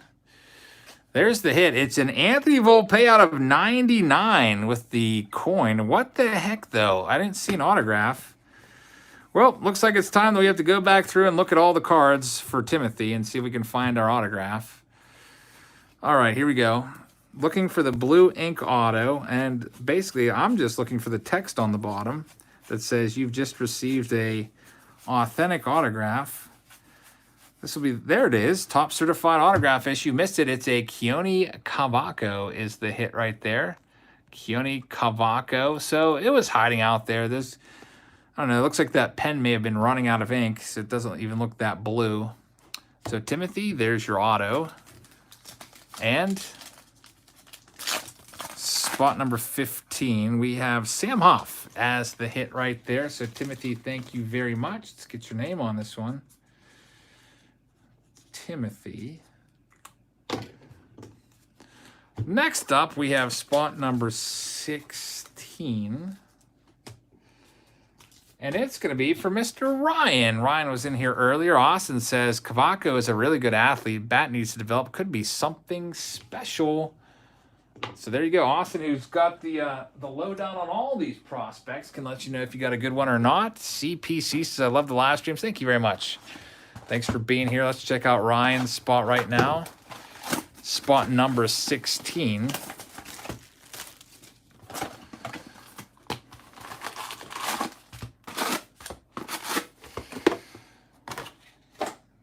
Looks like Jamie, a.k.a. Kevin's in the On Deck circle. Philly says, hey, just found your channel. Very much enjoy the breaks. Philly, thank you very much for being here. Glad that you are on board. Hope you'll hit the subscribe button. They have these analytics on YouTube that you can see if you are the channel owner. You can see all kinds of stuff, like the percentage of people that watch your videos in every different country, the age of everybody that watches your videos. You can even see like when your audience is online. I think 51% of people that watch my videos are not subscribed. So please hit that subscribe if you aren't yet subscribed. Do that. I'm sure that some people, my dad, I don't even think is subscribed to me. I think he thought he had to pay or give his email or something. I guess you do have to have an email address to subscribe. Supercard says, yeah, I started my channel because of you. That's pretty awesome. Welcome to the card content creator community, I guess. Alcanon says, Ozzy Albies is really having himself a postseason, definitely. Ike says, definitely would like to do an antique video with you. Haven't been to Pennsylvania yet. Well, you should come up here. You can hand pick your boxes. We're working on that trade. I've put aside some stuff, but I don't have all $1,500 for you yet. Most of the stuff that I have is hobby boxes. I've got a jumbo box put aside for you if something. There's a Kanan Smith. That's a nice one right there out of 99. I've got a Triple Threads box set aside for you, Ike. Am I going to try some Chrome Sapphire? Chrome Sapphire, Topps Chrome Sapphire, some good stuff right there. There's a Grayson Rodriguez Brown. That one's out of 15. 5 of 15 for Ryan. Nice card right there. J.J. Bleday. All right, Ryan, let's see if we can find out. Ryan says we've seen Witt, but no Robert Posson in this. Yeah, I guess we haven't seen Posson.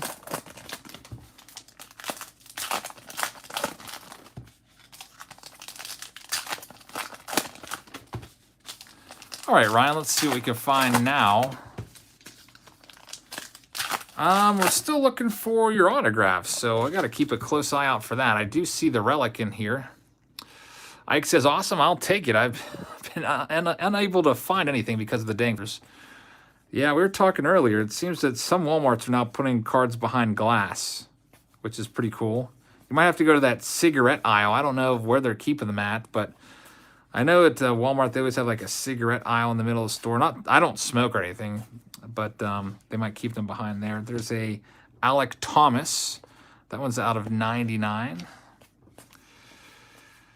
And we have a hit here of Isaac Paredes. It is a Clubhouse Collection game used memorabilia.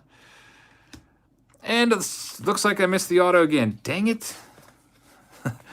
I guess I'm getting a little tired right now because I've missed the auto a second time. Here we go. Let's find it. It's probably in this stack. I feel like the autos have been coming out of that middle stack. There it is. It's Ethan Lindau. You know what? I missed an autograph 3 times tonight out of 16 boxes, and 2 of them have been this guy, Ethan Lindau. When you're just going through, the autograph doesn't really pop out that easily, but there it is, Ryan. There's your autograph. Let's check out your box topper here. It is a Riley Green. So Ryan, thank you very much. We'll get your name on this bad boy. Ryan G. And we are moving on now to 17 and 18. This is a 2-boxer. It's for Kevin, a.k.a. Jamie. Let's see what we can find for you. Just pull 2 boxes down here. Start ripping through these.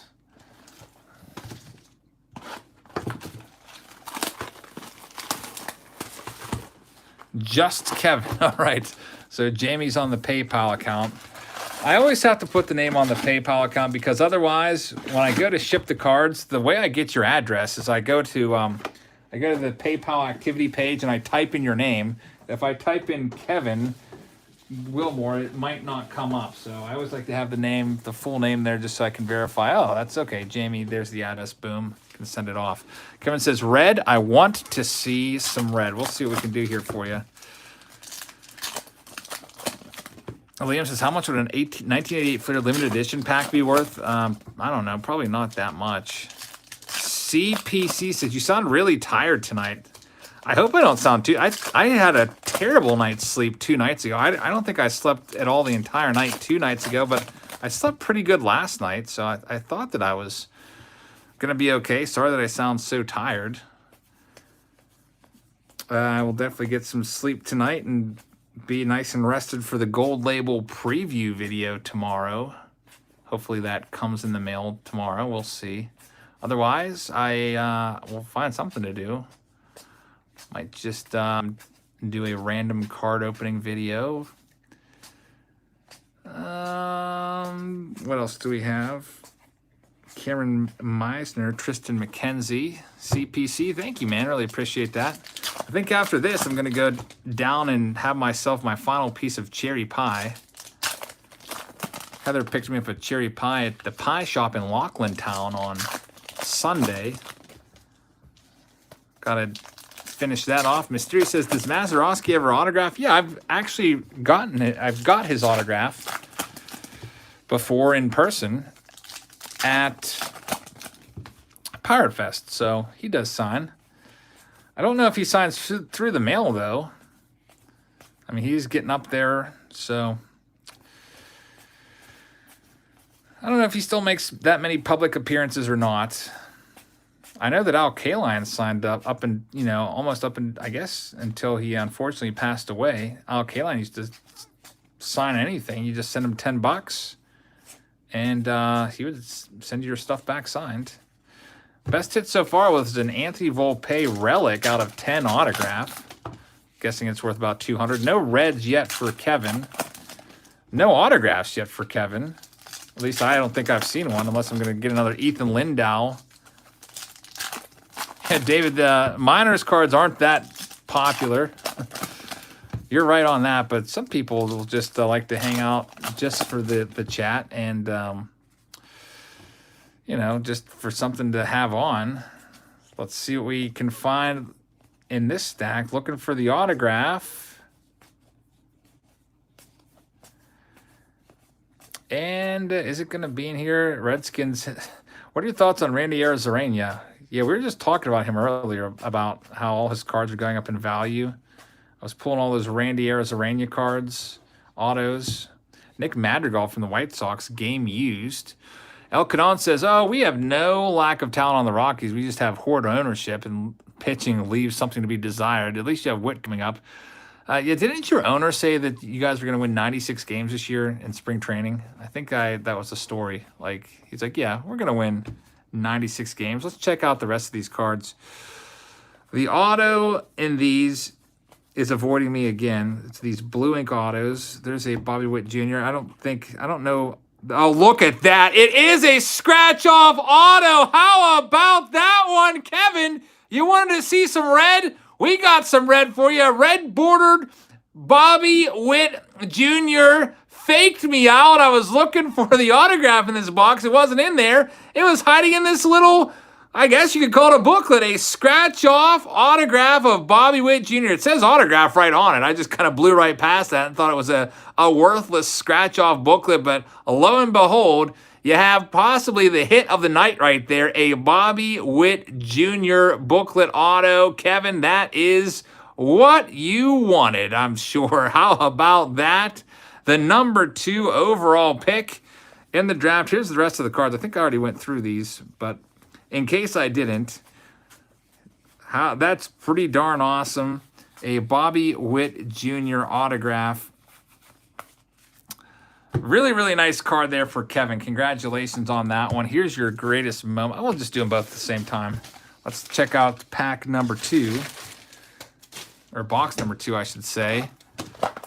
Kevin says, that's my first break ever. And how about that? In his very first box, in his very first break, he finds a Bobby Witt Jr. That's pretty awesome. Ike says, I'm definitely going to come visit Pennsylvania. Was initially concerned because I have made fun of the Amish a lot. Then I thought, how would they know? Like, it's not all Amish people in Pennsylvania. And the Amish people are pretty darn awesome anyway. You can pick up some baked goods from them. And they're very humble and very nice. We have a couple where I live. There's some Mennonites around here, which are the very, very nice people. Mennonites will drive and have electricity, but they have some tenets of the Amish beliefs. Folks that Amish folks tend to live more in the center of the state, near Lancaster, and there's also some near Belleville, Pennsylvania, where there's a flea market we always used to go to as kids. Gotta now check those scratch-offs for the word autograph. Don't want to miss that one again. A huge Bobby Witt Jr. auto booklet. Let's check out Kevin's other box right here and see what we can find. Mysterious West Virginia says, my channel has taken me to Southwest PA a few times. That's pretty cool. What do you do? What kind of stuff do you have on your channel? Make sure you check his channel out.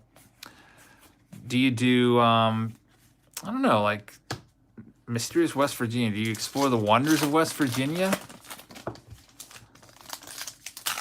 Let us know. Cold cases. So check out Mysterious West Virginia. That's kind of cool. Check out Kevin's other stack. Maybe we can find the autograph on the first try this time. There it is. Miguel Vargas is your auto from the Quakes. Third baseman right there. Just writes Vargas in all capital letters.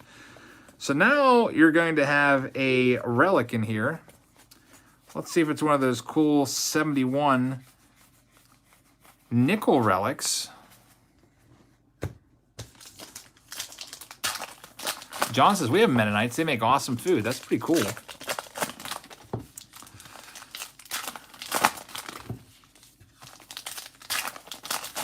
Yeah, I definitely respect them because they have their faith and they stick to it. Can't fault them for that. All right, Kevin. Spot number 18. Relic alert coming up soon. Here we go. You got a blue border of Ke'Bryan Hayes, who won the Rookie of the Month award in September for the Buckeyes. That one's out of 99. Nice card right there. I like him a lot. It's the only bright spot for the whole Pirates team this entire year. Pirates were a absolute dumpster fire this year. Worst record in all of Major League Baseball.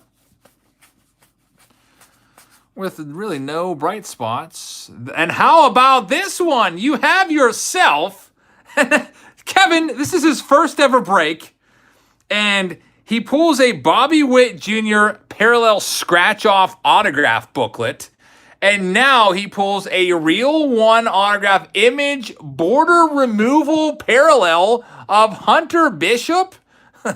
How about that one, Kevin? So you've got the hot hand right now. His first break ever in both boxes were huge hits. That's pretty awesome. I don't even know what this goes for. Maybe some of these other ones have shown up on eBay, these redemptions. Let me know what that goes for right there. That's a nice hit. What a box, says LC. It's pretty darn good stuff for Kevin in his first ever break. Let's check out your two box toppers here. You have yourself a Sam Hoff. These are never autoed, so I would almost find these to be annoying because, oh, look at that! They can be autoed! Andy Page's autograph? Kevin, go buy yourself a lottery ticket right now! He gets a Hunter Bishop Real One autograph image border removal parallel redemption, and then he gets a scratch-off Bobby Witt before that, and now he gets Andy Page's. Well, Kevin, you've won the break. Congratulations. I don't think anyone's going to be able to top this. Andy Page's, they can be autographed. I was, for a while there, without any odds on these, I was thinking that they weren't going to be autographed, a la the Stadium Club Wide Vision cards, which aren't autographed. And lo and behold, they can. Brian says that Pages is a good power hitter. So, Kevin, congratulations. All the hits. That's quite a nice run there for you, Kevin. Hope to see you back in some breaks soon. I don't know if our next break will be gold label or not. What was the relic in the second box? I think it was actually the, was it the redemption, I think. So he had that Vargas auto in the first half of the second box, and then he pulled that redemption. So we got another two boxer right now. It's for Wes. Let's see if Wes can keep it going. Spots 19 and 20. He's got two of these. Brian says 8-6 Braves. Max Muncy hits a 2-run homer. So Braves still hanging on for now. All right, Wes, let's see what we can do for you. Never Cold says, seeing beginner's luck manifest is beautiful. Congratulations, Kevin. That's pretty awesome. And Tony says, I joined the stream in 3 big hits. Heck yeah. And all going to Kevin. All right, Wes, let's see if you can continue the good luck here in spots 19 and 20. All right, so that's not an autograph on that scratch-off booklet. Keep an eye out for the autograph now. I'm looking very, very closely so I don't miss it this time. No autograph on that scratch-off booklet. And the first stack, I feel like the first stack in most of these boxes is usually a dud. I don't even have anything in my sleeve pile after the first stack ever. I always sleeve up parallels and relics and top load the autographs. Box number 19 and 20 here for Wes. Here we go. Here comes a parallel at least. It's a Alex Kirilloff. Nice one right there. That one's numbered out of 99. Now we're back on the autograph hunt. We don't have to wait very long. It's a Vidal Bruján for the Biscuits.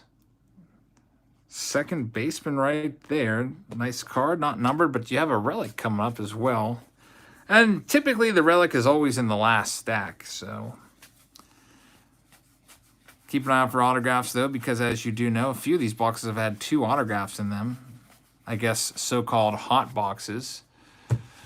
Jan says, that's your first break. You should probably go buy a Powerball ticket immediately. Wouldn't that be pretty? That'd be pretty awesome to hit the Powerball. If I hit the Powerball, we'd be upping the quality of boxes. We'd be doing the 1952 Topps brick of 8 packs from the baseball card exchange, which is like, I don't know, last time I checked it was $575,000. We'd have to open that one for sure. All right, let's find the relic. It's in this stack somewhere. Coming up here, we have ourselves, it's upside down, green on the back. It's going to be Alec Bohm. Nice one right there. Alec Bohm game used memorabilia. Wheels are coming off for the Braves, says Jeff. That's not good for the Bravos if you're a Braves fan. Let's do Wes's second box. He's got 2 of them. Do your baseball's greatest moments at the same time. Austin says Bohm homered in his first at bat, he thinks. I can't remember if that's the case or not. David says, Topps update will be absolutely terrible if there's not any good rookies in there. Well, like I said, I think you're probably going to see the rookie debut cards in there. They did push it back. Topps update always comes out in mid-October. We're talking like October 14th or so. They pushed it back 2 weeks, so I'm hoping that that gives them enough time so that they could get all of the rookie debut cards on there. All these guys that made their debuts in late July at the beginning of the season, guys like Luis Robert and so on. We'll see.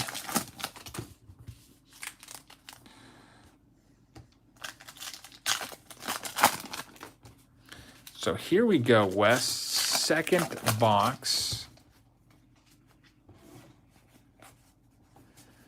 Brand new run here. Let's see if we can find you another big hit here in this case. Already had the Bobby Witt Jr.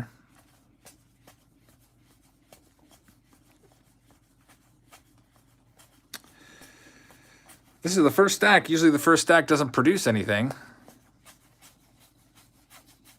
And yeah, it doesn't produce anything crazy. Final, says Kenny. 8-7. The Bravos hold on to down the Dodgers. And now they take a 2-0 lead in the best of 7 NLCS. It's looking, I don't know.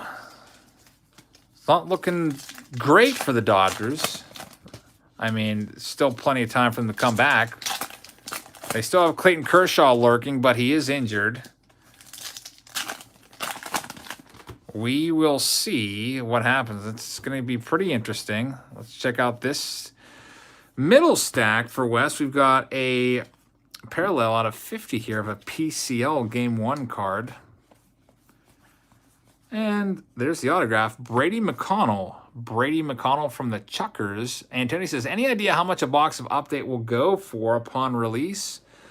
I don't know, man. I can tell you that I think a case of 40 blasters is like, I forget what it is, like over $1,200. It should be $800. If you're just buying in the store, it'd be $800. But so everything's marked up. I think a blaster box is $30 a piece for Update. So, I mean, that can give you an idea.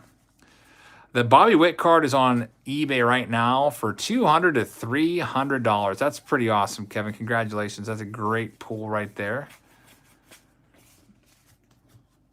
All right, Wes, let's check out the other stack. Brandon says the Idaho Falls Chuckers are with the Royals Low A team. Thank you for the info.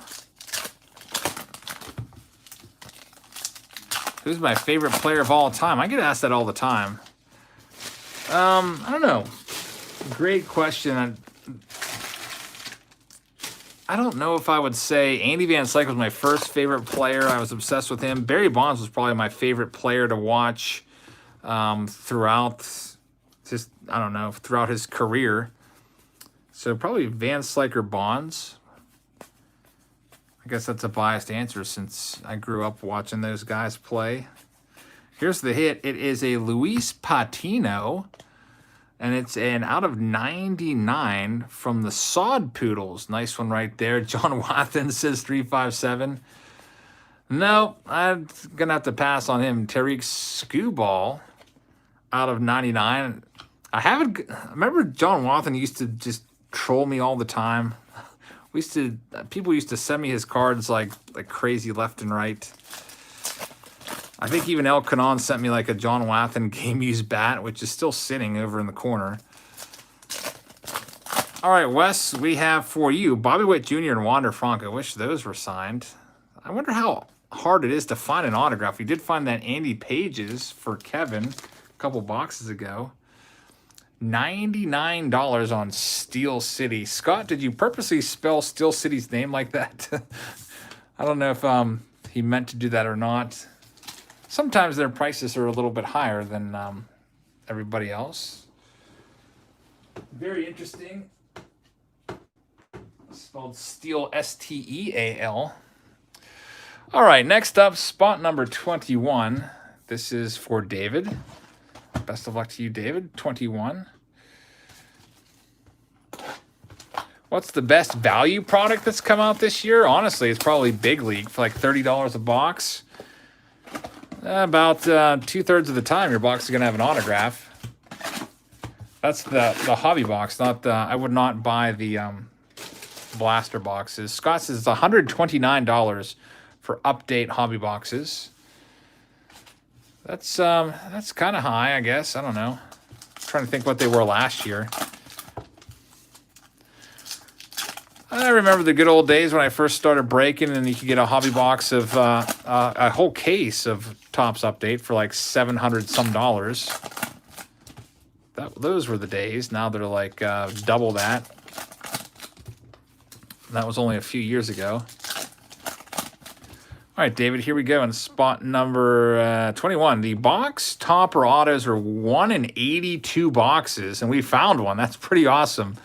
So that's probably going to be the only one that we find, is I only have about 30 plus boxes that we're doing. I think it might be 37 total boxes tonight that were paid for prior to the break start. We may have had a couple people send in payments later, but we'll see. How many boxes are in a case, says Eric? There's 12 boxes per case. Jonathan says, would you consider doing a few boxes of luminaries? Maybe. Elkanon says, it's your fault the cost of this hobby has skyrocketed, Eric. I guess you can place a little bit of blame on my channel's shoulders, because a lot of people do say they've come back to the hobby after seeing some of my videos. So I don't know if that's a bad thing or not. There's Daz Cameron. That one is out of 99. There's the autograph. Almost missed it. Glenn Allen Hill Jr. Dark Vader says, what was the first souvenir baseball you caught at a game? It was a Jose Bautista threw me a ball, I think was my first ever ball. And he was a center fielder back in like 2005. That's true, Elkadon. The value of all your collections has definitely gone up. Way up. Especially all those PSA cards are just worth so much more.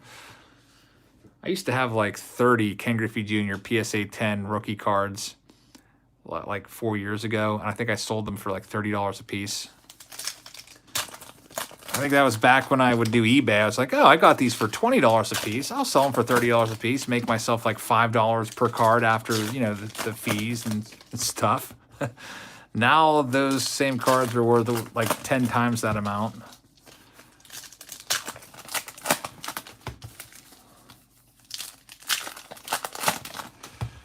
All right, so David, what can we find for you? Yeah, Daz is Mike Cameron's son. Mike Cameron had a great career, lots of home runs. He had about 300 career home runs, I think. Let's find that relic for you, David. It is going to be a Davy Garcia game-used jersey. Davy Garcia to go with the Glenn Allen Hill. Yeah, I thought he was right around 300. I don't know if he was like 299 or something like that, but Mike Cameron, solid career major leaguer. David's hit, it's going to be a Vidal Brujan. All right, so spot number 21 is in the books. Takes us to spot number 22. Jacob is up next. Best of luck to you, Jacob. Spot number 22. Best hit so far, you'll have to go back to Kevin's box. The Bobby Witt Jr. scratch-off auto booklet. Or fold. I don't know if you consider that a booklet or not, since there's no pages inside. It's a scratch off. It's kind of like a fold. It kind of looks like a booklet. Really cool card though. Jacob's up right now. J&W says Garcia will be great for the Yankees. That stack just kind of just fell right on over. There we go. Best of luck to you, Jacob, in spot number 22.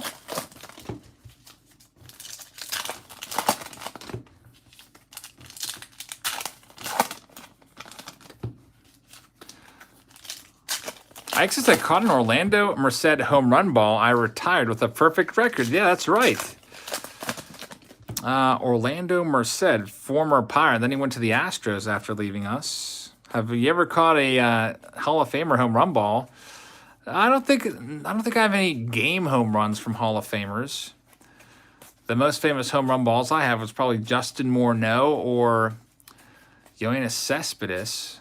I have caught a bunch of their home runs in batting practice. I remember I caught a Ken Griffey Jr. home run ball on the fly out in Cleveland. My friend Nick was so jealous because that was his favorite player of all time. And it was like his last chance to get a Griffey home run because it was Griffey's last season, and I ended up catching one. Caught a bunch of Ichiro balls. He's going to be a future Hall of Famer. Ichiro would always put on display in batting practice, and he was very predictable. You could literally just go to this one section down the line, go down the line, move like one section over towards center, and then boom, he just peppers them all in there. There's Tanaj Thomas, blue out of 99, 54 of 99. Have I ever caught one barehanded? The coolest barehand catch ever. There's a Peyton Burdick. Nice one right there. Coolest barehand catch ever was thrown to me by an unknown Pirates pitcher in spring training. We'd gone down to spring training to kind of like check out the players, and I was holding Olivia, my daughter. She was only a baby at the time, and we were checking out PFPs on a backfield, pitcher fielding practice. We couldn't really get close enough, but I was trying to I used to be good friends with Evan Meek at the time, so I was trying to wave to him and say, hey, what's up? And they were busy, so I didn't want to bother them. So he started walking, or I started walking away, and it was kind of far. I feel like there was a little lake in between the field and the fence where we were, because they have lakes to kind of, I guess, irrigate all of the grass there.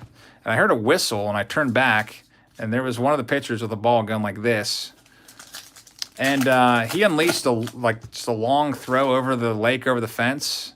And I caught it one-handed, barehanded, holding my baby in the other hand. And all the pitchers threw up their arms were like, whoa! So I guess that was my best ever barehanded catch.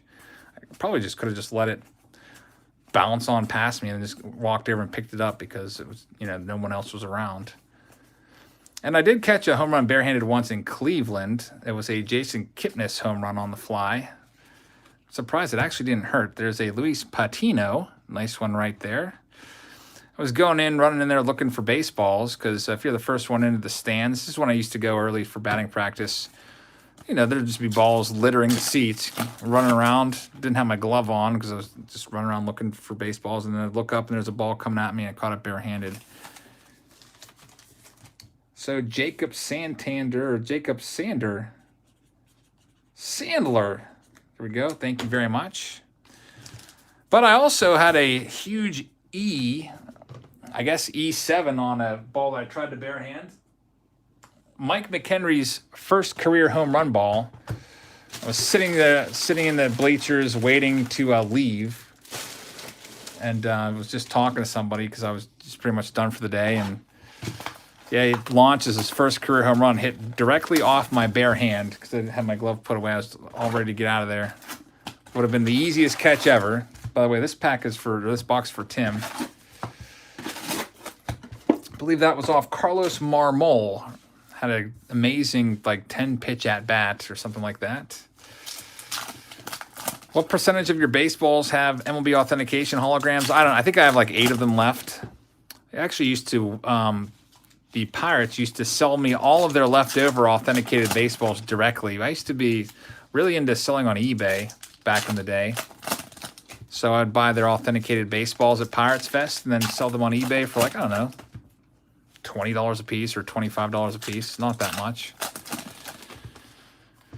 But they would sell them to me for, I feel like, $6 a piece or something like that, or $5 a piece just to get rid of them. And I mean, an authenticated Major League Baseball for $20, can't find those anywhere anymore.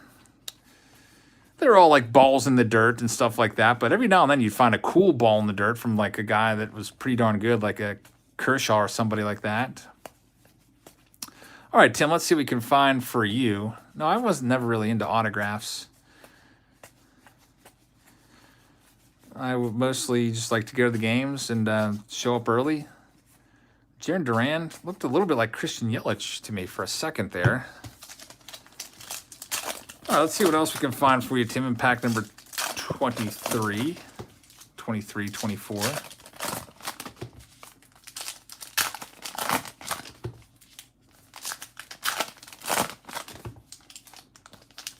Kevin says, I'm still here rooting for everybody. Let's see some red. Kevin, the big winner of the day. Daz Cameron. That's a nice one out of 50. Now we got to check out. There it is. It's Luis Patino. Luis Patino from the Sod Poodles. Eric says, the friendly banter is why I subscribe. Thanks very much, Eric. Glad to have you aboard. JW says, there seems to be other teams' names that could worry about more than the Redskins, how times have changed. Yeah, Washington Redskins aren't even the Washington Redskins anymore. I logged on to what is it, like Yahoo Sports or something, just to see if the Steelers had a game. Not even to see the score, but just to see, like, you know, is this place going to be busy? Do they have a game today? And I saw there's this random W and said, like, W football team. It's like, well, there's an error here with this app. Like, what is that? And I guess the Washington doesn't have a name now. There's the Washington football team. I didn't even realize that. It'd be pretty awful if the Cleveland Indians had to change their name to the Cleveland baseball team. Or the Braves to the Atlanta baseball team. But, I don't know, it might come to that. Especially with the precedent being set in the NFL. I hope not, though. All right, Tim, let's see what we can find for you now on spot number 23. Stack number 3. You're going to have a relic in here. Ke'Bryan Hayes. Victor Mesa. We have Lewin Diaz. It is an out of 99. Nice one right there. Brian says, call them the Cleveland Burning Rivers. What they're going to do is if they do change the name, it'll probably be the Cleveland Spiders. There's Sam Huff. They used to be called the Cleveland Spiders used to be in Major League team there. Cy Young played for them. All right, let's check out Tim's final box. We also have that baseball's greatest moment that we'll check out there at the same time.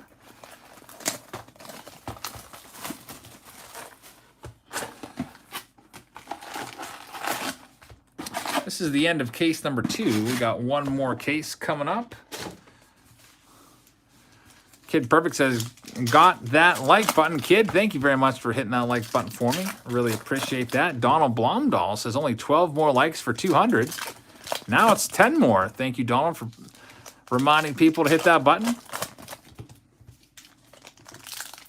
Vortex says, I love Topps Heritage.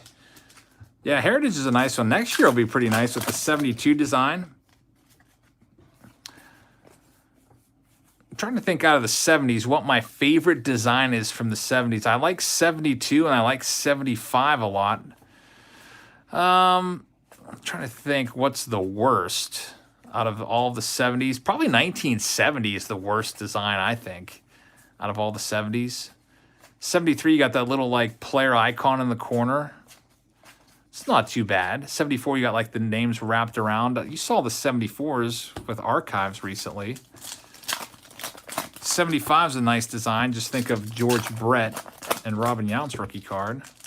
Kenny says, I love 70, 75, and 77. 76 is pretty bad, yeah. I like 78. 78's a nice one. We need to do some 78 tops again. B-Hab, we found a Bobby Witt Jr. auto booklet. Yeah, we found a scratch-off booklet earlier, just a few boxes ago. I feel like it was box 17. There's a Tanaj Thomas out of 50. Oh, look at that. We have a nice blue autograph. Corbin Carroll from the Hops out of 99. Nice looking card right there. The blue goes very well with the blue ink. So, Tim, congrats on that one. Got the auto out of the way. Now let's check out your relic, which is likely going to be in the third stack. Yep, these were just all the base cards.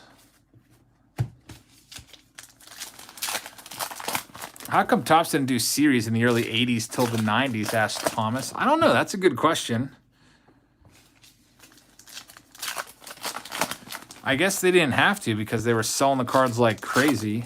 I feel like the series thing is just something to keep people buying the cards all throughout the year. Like essentially now with the Topps flagship, we have 3 series. You get Series 1 in early February. You get Series 2 usually in June, and you get Series 3, which is now called Update, in October. So basically every, 4 months you got a set coming out. 357 thinks that 73 is the worst. I don't mind 73. Maybe I am biased because I have almost the whole set from that flea market haul. There's a Mackenzie Gore. Update doesn't come out until the 30th. Friday the 30th. Mackenzie Gore. Game used jersey card for Tim. Let's check out those oversized box loaders and see what we can find. Opening day also says Donald Blomdahl. Yeah, Topps. All kinds of releases. We have a fireworks display card here of Anthony Volpe and your other one. Yeah, the traded sets, I don't really count those as a release though because they weren't in packs. Shea Langoliers, I guess they did put them in packs in 1990 and 91, and supposedly also 1985 they made a few. I don't know if it was a big release or not, but they used to release packs of 85 Topps traded. Tim, thank you very much. I was looking for your nameplate there. Got to get that on the top of the stack. What's my favorite 2020 set? I'm gonna have to go with Triple Threads right now. Man, was that a good one. I've got another case of Triple Threads coming. So if you aren't Triple Threads out yet, we'll have some more. I'm thinking about doing like a mixer break at some point. We get some Triple Threads boxes in there, some Immaculate boxes. What else do we have? Maybe some Bowman Chrome boxes. I have a couple boxes of Allen and Ginter left over that we could throw in there. I'm trying to think what else I still have on the shelves. Is the giveaway soon? Well, we have these many left. There's 37, so it's coming. Jan Michael says, going to my first card show ever this weekend. Any advice? Bringing cards to trade? How much cash? Well, I don't know if you can rely on them having a Mac machine, so I would suggest taking as much money as will fit in your budget. Typically, when I go to a flea market, I'm usually carrying around $200 in cash. I don't really expect to find anything more than that. If I see like a Mickey Mantle or something, I don't want to pay more than $200, unless, of course, it's like a 52. And I don't even know if I would buy a 52 Mantle in a flea market because I feel like it'd probably be a fake. That would be quite a find. And then to pass up on it, and then it ends up being real. What are the steps to enter the giveaway, FJ? Well, you have to go to the Boombox videos. You have to like those videos. You have to leave a comment in those videos, and you have to be subscribed. Here we go, Dylan. Let's see what we can find in your first stack here. Usually nothing crazy going on in the first stacks of these. And it looks like, I don't think we've ever had a hit out of our first stack. So I would always avoid that left side out of every box. This is a brand new case, and the first stack is always terrible.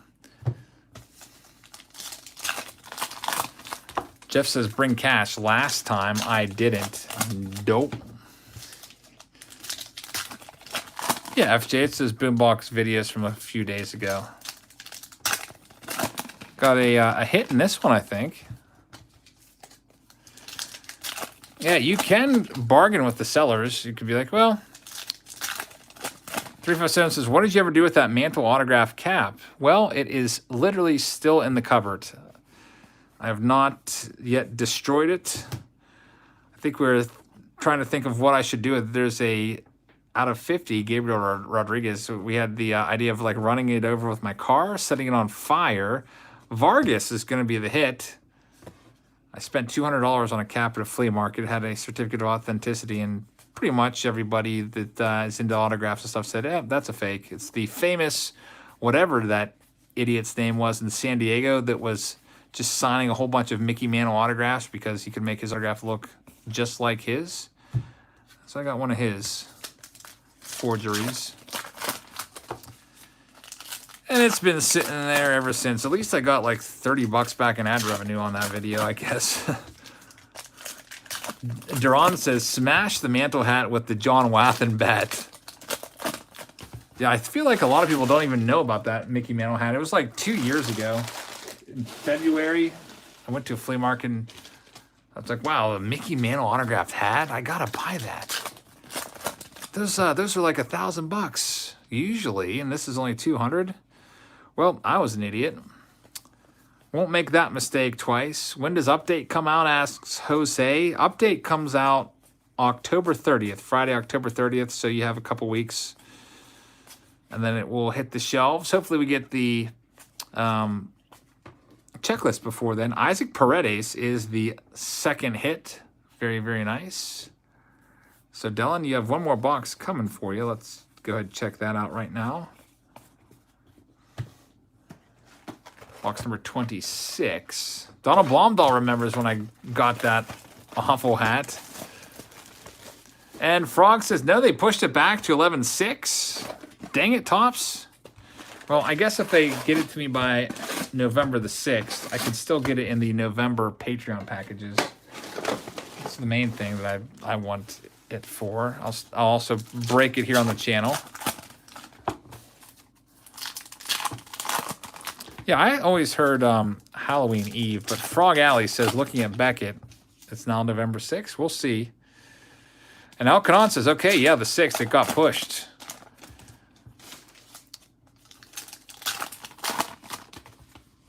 Peyton says, you want to buy my Tatis rookie? I already have one in my PC. So unless you're looking to trade it or move it for a decent price, maybe I'd consider it. I feel like I'd have pretty good luck finding that card at a flea market or card store for less than eBay prices. People just, I don't know, sometimes you can find crazy stuff at card stores that have been marked with a price tag on it, and they've just been sitting in a box for months, and they haven't realized the card has gone up. I found that with Kyle Lewis in some card stores. You can get his autos, or not his autos, but his rookies in the 10-cent box. All right, Dylan, this stack should probably have your autograph. Randy Arozarena, you could probably, if you get out to a card show this weekend, a lot of those guys carry those boxes from show to show. You could probably find a bunch of his rookie cards for 10 cents in the 10-cent boxes right now. Randy Arozarena, I would buy every single one. I mean, he might just be hot right now, or he might, you know, be able to sustain this. You never know. It's worth it for 10 cents a card, though. There's Braden Shoemake. That is going to be numbered out of 99, 43 of 99. Peyton says there's clueless people selling Tatis for $250 when the cards are going for $50. Yeah, that's why I said I wouldn't pay $50 for it. I would just try to find a good deal on it somewhere out in the wild. There's a Max Lazar. Nice one right there. Yeah, Donald Blomdahl would buy a bunch of Kyle Lewis rookies for 10 cents. Sign him up. Just gotta find the jackpot.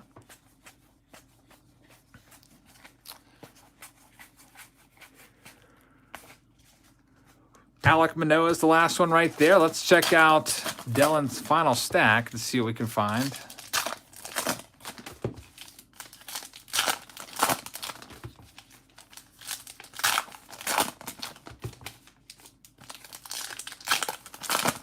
Got a thick card in there, Dylan, so I think you're going to have one of those 5-cent relics. And I'm not literally saying they're crappy worth 5 cents, but they literally have a nickel embedded in them. Let's check it out and see what you got. We found one of those earlier for, I think it might have been Brian, that was autographed. An Anthony Volpe out of 10 nickel relic. It was pretty darn sick. Gotcha Girls here. How's it going? We have ourselves a Jared Kelenic out of 99. Nice prospect right there. Check that one out. No autograph on it, but a cool looking card nonetheless. I don't know. Maybe I would like to have this more than just a regular jersey relic. Elkanon says those orange parallel sets are like $1,500 a piece. Yeah, it's pretty crazy. Youth is Served is your first card for Braden Shoemake. And the second one, it is a Mackenzie Gore card number 2. So Dylan, thank you very much. Get your name on this pack here. Get your cards taken care of. And John, you're now up to the dish. So congratulations, Dylan. And let's see what John can do.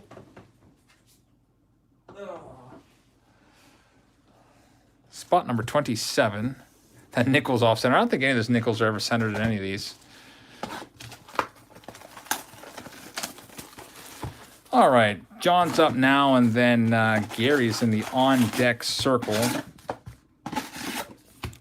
See what we can find for you guys.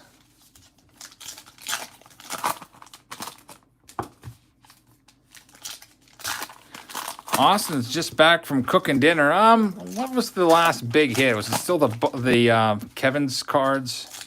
I think we've got anything crazy since then. Have I ripped a 98 Upper Deck 3 box? No. Haven't done that yet. I guess there's a lot of sets that I've never even heard of before from the late 90s and 2000s when I wasn't collecting. I just pulled a pack from that middle stack. Let's see what we got here. Usually first stack is a dud in every single box. We'll check them out regardless. $600 for a, why are they so much? 98 Upper Deck 3. That's pretty crazy. Apollo Clan, how's it going? There's an Alexander Canario out of 99 blue. Peyton says, I went through and found 2 1990 Donruss Gary Pettis' yesterday. That's good. Good old Gary Pettis. I remember him. How do you join Patreon, says Apollo. There's a link in the description to this video. If you head on over there and you sign up, just click the tier that you want to sign up. It's $3 a month. And then you would pay with either a credit card or PayPal, and then the website Patreon will just charge your card each month until you cancel. There's Braden Shoemake. A very nice one right there. Braden Shoemake auto, and it's numbered out, low number out of 25. Nice one right there, John. Nice low numbered auto. Wonder why that one's not like a different border card. Different color border for it being out of 25. Definitely a nice pull. Travis says, nice hit. Yeah, that is a good hit for sure. So Travis Swaggerty, Bryce Wilson. Let's do your next stack and see what we can find for you. It might be a photo variation, Brandon, maybe. Keo fan, how's it going? Peyton said you should hold on to Shoemake. Austin's a big fan of Shoemake. Will Aristides Aquino autograph be worth anything, says Supercard Pulse. He's worth a little bit. Not nearly as much as he used to be. His cards have dropped, oh, I don't know, like 80% in value.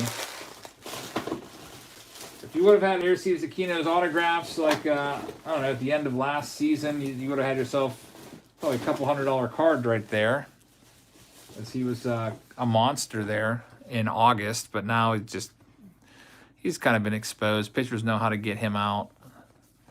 He hasn't really made the adjustment yet.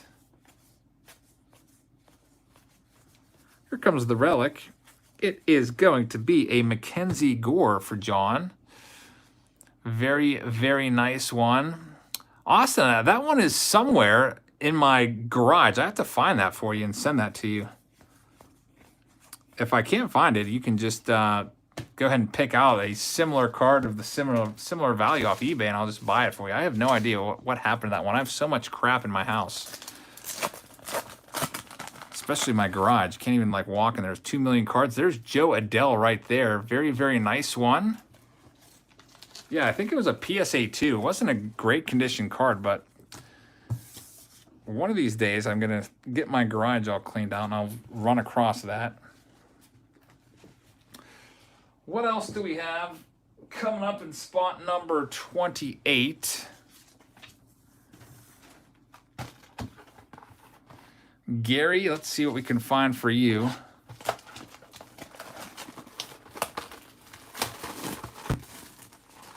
Steven's in the on deck circle. What's the best card I ever pulled? I don't even know. There's so many different great ones. I don't know. I should make like a top 10 video. The top pulls of all time. Kevin says, I'm feeling red.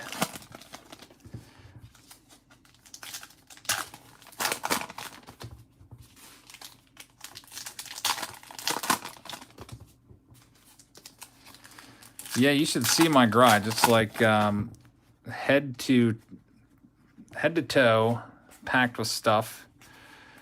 Trevor Larnach.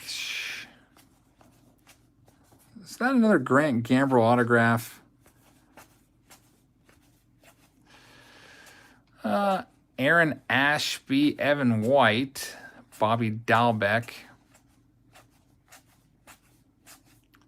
Dylan Carlson.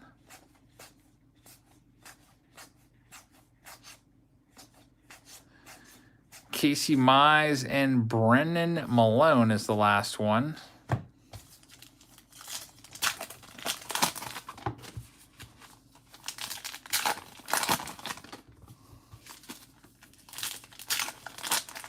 Gary, you should have your autograph in here.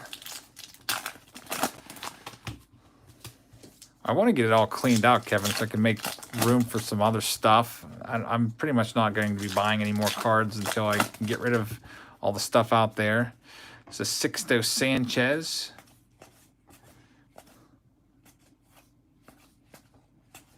There's the autograph. It is a Will Wilson. First time pulling him. Gary, congrats on that one from the Owls.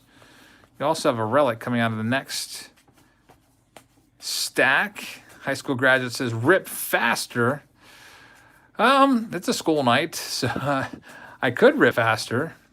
But we've seen all of these cards so many times that I'm mostly on just an autographed hunt and relic hunt mode right now. Brandon says Will Wilson is now with the Giants. I did not know that. I'm not the greatest with the prospects. Sixto is an awesome name, says like. Yeah, he's an awesome pitcher as well. Junior Baseball Fanatic says, I want to live in Jab's garage. I don't know, man. That's kind of dangerous out there. You might get lost.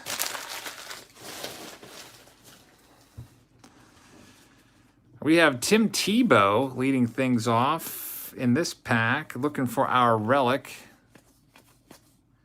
Adley Rushman, scratch-off card. Maybe I'll take you for a tour of the garage. Maybe we'll make that a Patreon-only video. I think we're going to release a picture of me and the Mysterious Heather at 75K over on Patreon. High school graduate says, I meant rip faster to clear out the garage. I was not trying to sound rude. It's all good. That's all right. I didn't know what you meant. I know it's late and everything. And Randy says, your videos have got me back into breaking again. Just pulled an Acuna Jr. Deca booklet in triple threads. Thanks for getting me back into this. That's a huge pull right there. High school graduate and Randy, thank you very much for the support. I really appreciate that. I hope you guys will check both of them out. There's a Clubhouse collection out of 99. Isaac Paredes is the other hit right there. Thank you very much for your support, guys. And Gary, let's check out your greatest moment card. Mike says, Jab's garage, I'm there. Will there be beer asking for a friend? No beer, I don't think so. All right, Austin, yeah, send it over, man. Let's see what we have coming up next. It's for Steven in spot number 29. We have a grand total of 37 of these boxes. Have I ever opened Panini Flawless? Yes, I actually have 2 Flawless briefcases sitting in here. I'm trying to decide if I should just throw them away. I don't know. I have, like I said, I have all this extra stuff I need to start cleaning up. Heather's got me on this cleaning kick where I'm trying to get my house all organized. Because there's just, you know, stuff everywhere. Steven, here we go. Spot number 29.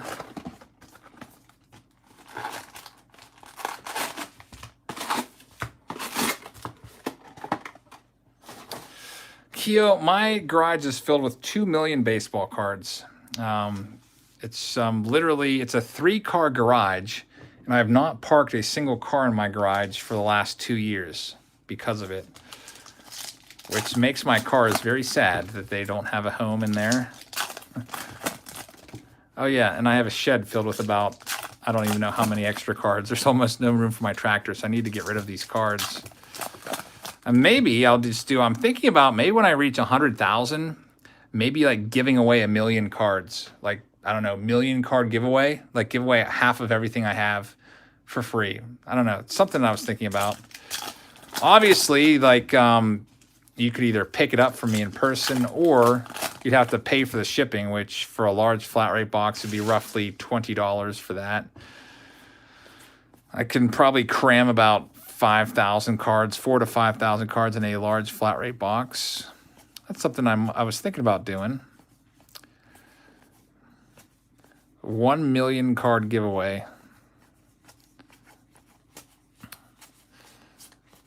Let's see what we can find for Steven.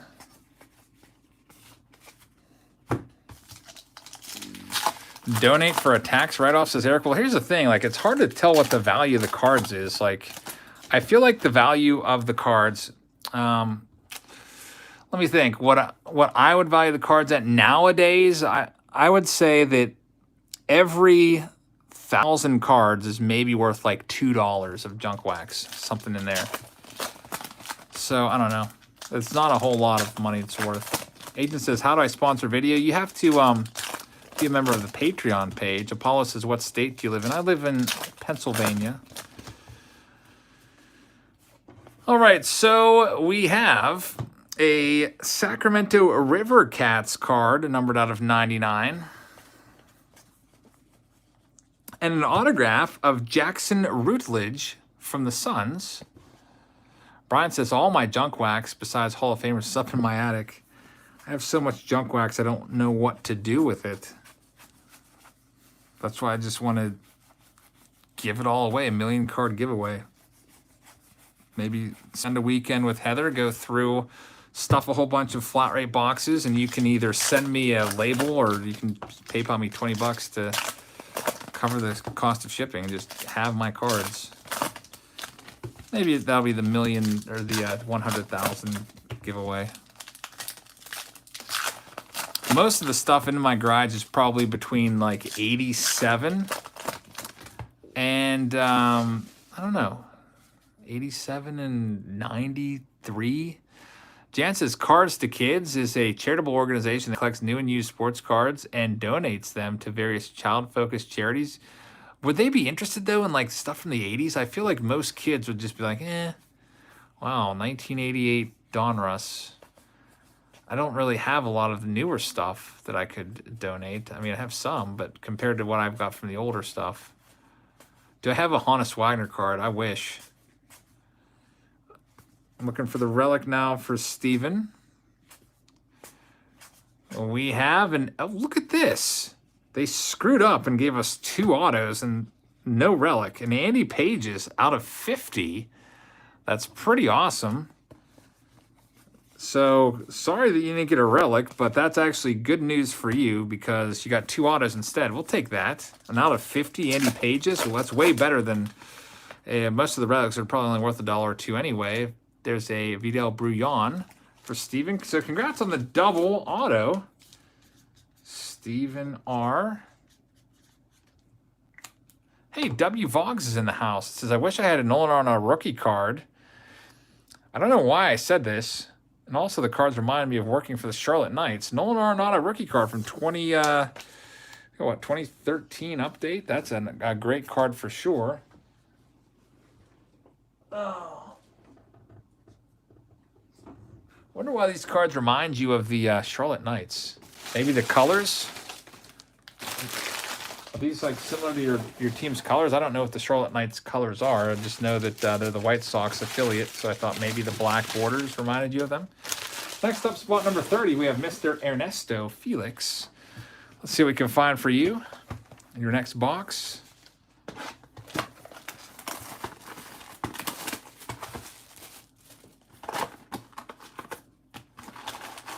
What product is underrated this year? Oh, I don't know if anything's underrated. You can't really find anything on the shelves anywhere. Austin says a 52 Mickey Mantle SGC7 was going for $80,000 yesterday with $300 shipping.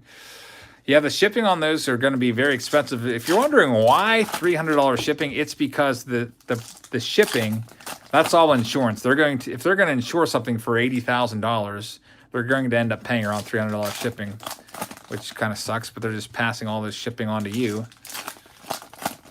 But yeah, that's a crazy card. I hope to one day find a PSA 1 52 mantle. They used to be 10,000. I feel like now everyone's trying to sell their PSA 1s for like 20,000. So my goal is to find that card at the National whenever the National comes back around. You can usually find a couple of it there. And the good thing about buying it at the National is you'll be able to buy it from somebody who's going to be able to avoid eBay fees and PayPal fees. Just think about it.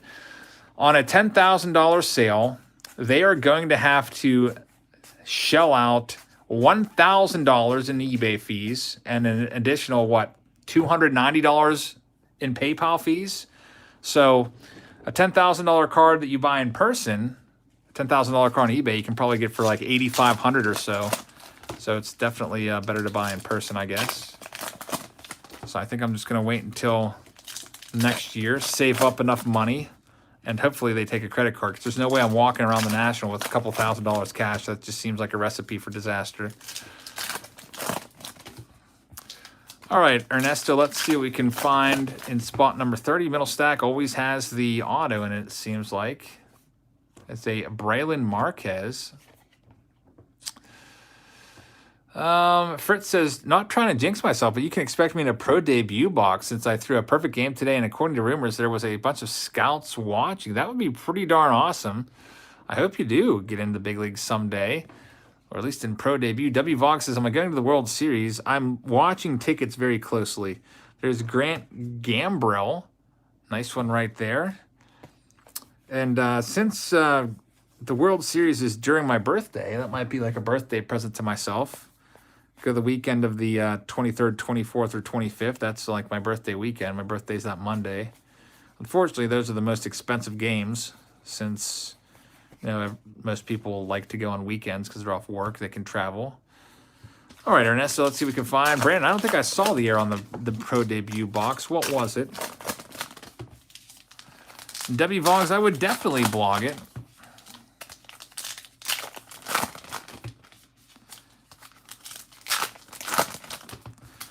All right, Ernesto.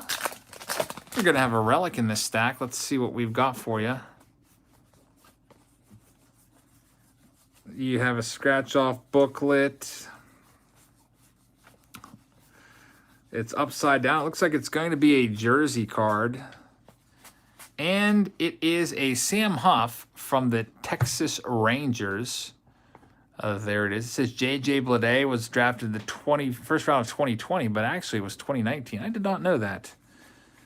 It's probably an uncorrected error. Those uncorrected errors that really aren't worth anything, unfortunately, just because there's a million of them out there. All right, Ernesto, let's check out your baseball's greatest moment. Nathan says, hoping Cleveland can keep the 2022 National. Yeah, I hope so. That's still 2 years away, so I would say it's a good bet right now. I do know that Cleveland just canceled Tribe Fest for 2021, so that's pretty awful. 357 says, happy early birthday. Thank you very much. I really appreciate that. That's actually, you're a week early there on my birthday. But yeah, I'll be coming up the 26th, and It's going to be the 40th birthday, so I think Heather's got something crazy up her sleeve. Should be pretty interesting. Don't know what we're going to be doing, but I'm sure she already has it all planned out. Michael, let's see what we can find now on spot number 31. E-cards. I'll do the boombox giveaway here at the end. We're getting there.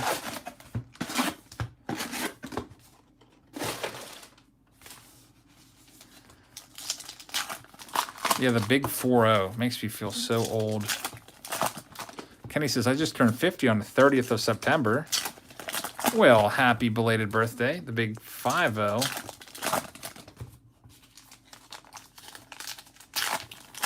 I still got the Raisin 7, Corey, yep. 357 says the National should be in Chicago every year. Yes, Chicago's a nice venue. It's the biggest of the convention centers that they routinely hold it at. All right, first stack. The first stack blues. Nothing ever in this first stack. Literally avoid the first stack like the plague if you're ever buying any of these at your LCS. This is a good stack. Brian says 40 feels no different than 35, just a number, bro. Yep, that's true. Joseph says you just passed an auto. I don't think so. But we'll see. 357 says, I'm 43, Eric, you're catching up to me. I always used to do that with my kids. I would be like, well, Olivia, EJ just turned 7. He's only 1 year behind you now. He's about ready to pass you up. You're like, nuh-uh. Cut it out, Daddy. Just, teasing. Let's see what we can find from Michael. Autograph will be in this stack, I bet. Logan, out of 50. Lisa said, just turned 50, no party because of the virus. That's awful. There it is. Andy Pages. Happy birthday, Lisa. Sorry that you weren't able to have a birthday party. That's probably the circumstances for a lot of people, unfortunately.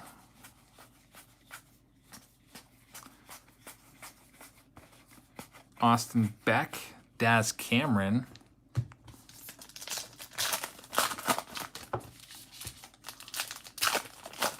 Three Five Seven says I freaked out when I turned 30, but I didn't care when I turned 40. That's pretty funny.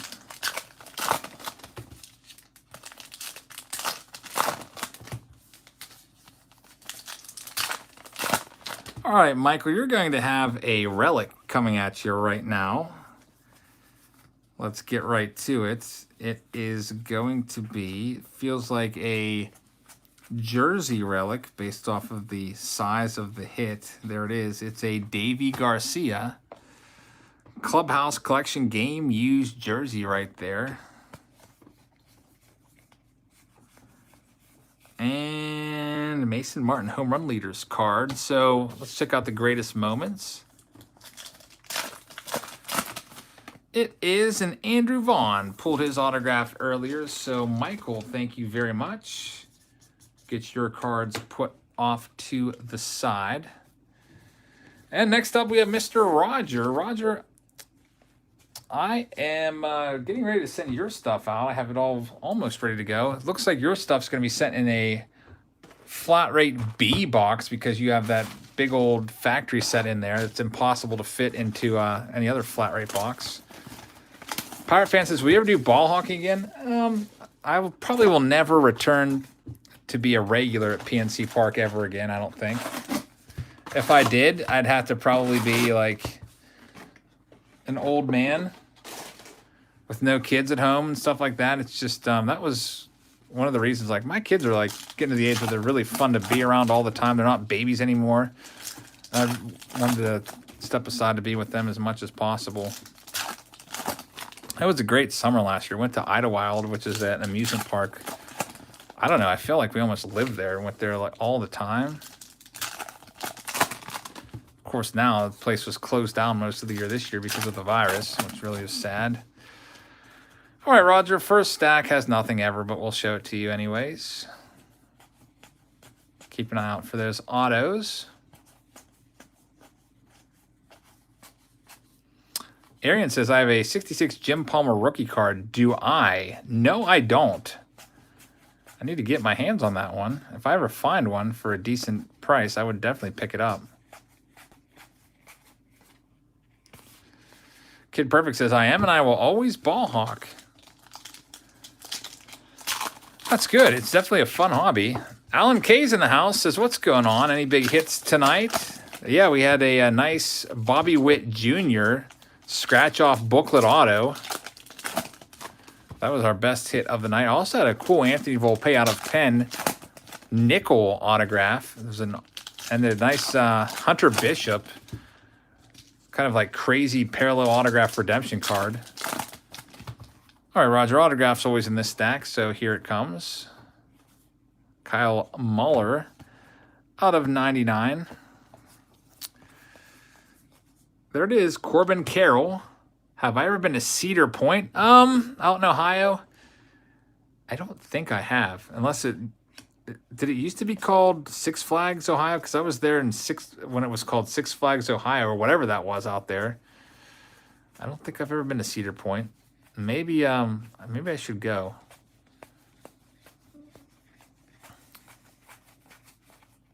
William Contreras. Yeah, at least when you get a nickel relic, it has guaranteed value.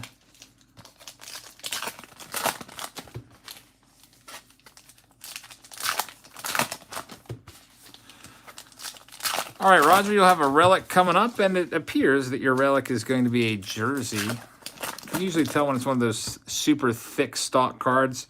You know what? I don't even see a relic stock card in here, so maybe they just totally ripped you off. Let's see. Maybe they'll give you another autograph. Got to slow it down and look for the auto again. Usually those jerseys are a thick stock card.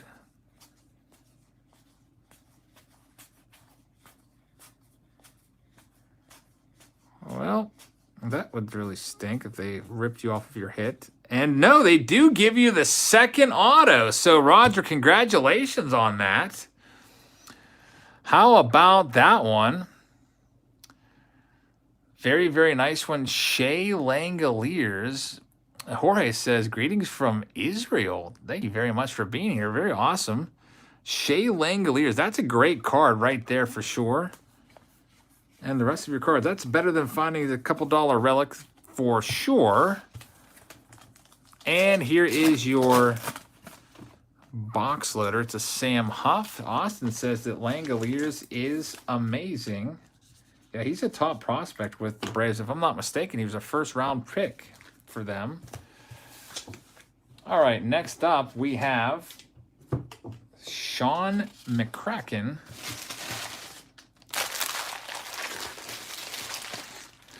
Lisa says, you forgot to conjugate your verb there, Lisa. You got to conjugate leer. Otherwise, it just means to read. Remember, drop your AR, ER, or IR and put that O back to talk in the present tense.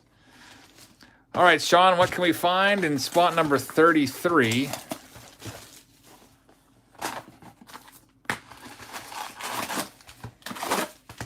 We've got, I think, 4 boxes left after this. Not too many. Each of these boxes takes about 5 minutes to go through.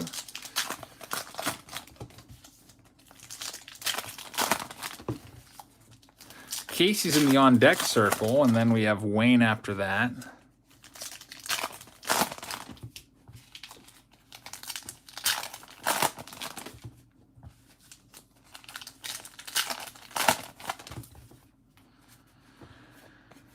All right, so here's that terrible first stack. I don't even think we've pulled a parallel out of a first stack in any of these boxes. No auto, no parallel. Just dreadful. So that's done at least. Ben, how's it going? Lisa said I took Spanish in 11th grade. That's okay. That'd be like me trying to remember chemistry.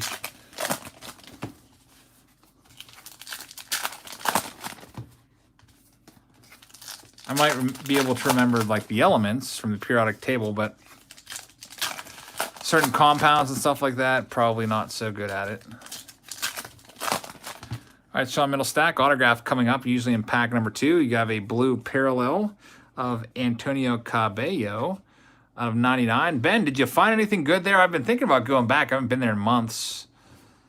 Any good baseball cards there? Do they still have that 89 Topps Barry Bonds in the showcase at that one place for like $30? Nice one right there. Glenn Allen Hill Jr. Anthony Volpe. That's right, super card. I am. Unfortunately, none of my students have ever collected cards. I've been a teacher for 18 years. I don't think I've ever had a card collector as one of my students. One of my students found my channel later on in life and came back, and he collects cards now, which is pretty awesome. Eric, if anybody uses Google Translate in my class, I know immediately, because I'm like, I never taught you that tense. How are you writing in the conditional tense of Spanish? We haven't learned that yet. So they're like, oh, okay. I'm like, okay, just go ahead and redo it. Yeah, it's annoying because everyone likes to depend on that. It's a great tool, though. You can use Google Translate, and you can literally hover over a text, and it will take the picture of the text and just automatically translate it for you. It's like magic.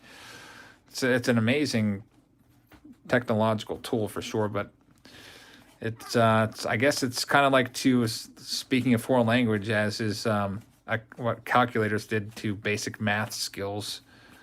It's an easy shortcut. Justin says, if you go to West Virginia, go to the Rio Mall. They also have a sports store there, but they're only open on Sundays. Maybe we can meet up, Justin. That's where we're at in West Virginia, because West Virginia is a pretty big state from north to south. There's Daniel Lynch. Nice one right there on the back. It's out of 99. Like, I could get to West Virginia in an hour if we're talking about going to, like, Wheeling. But if you're talking about going way down south, like Beckley, that's going to take like 3 hours. There's a D.L. Hall. And Christian Robinson is the last one. Sean, let's see what we can find in spot number 33. It's going to be a Riley Green. Sean M, thank you very much. You may have passed an auto, says Kid. I don't think so, because we found the auto and we found the relic. So I don't think we did, but every now and then some of these do have 2 autos. Oh, who's up next? Spot number 34. Man, I wish Heather was here tonight. Whenever Heather's here, all the cards are magically sleeved and team bagged and put away by the end of the break. I have piles and piles just lined up along my break table here. Casey, spot number 34. Let's see what we can find for you.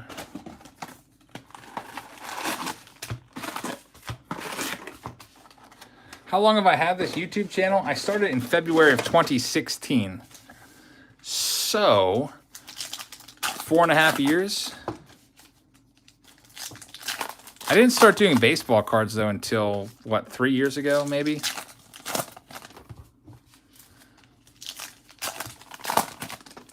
All right, Casey, spot number 34.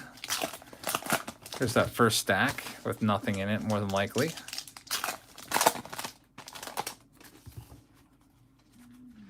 We have Jorge Mateo as our first card.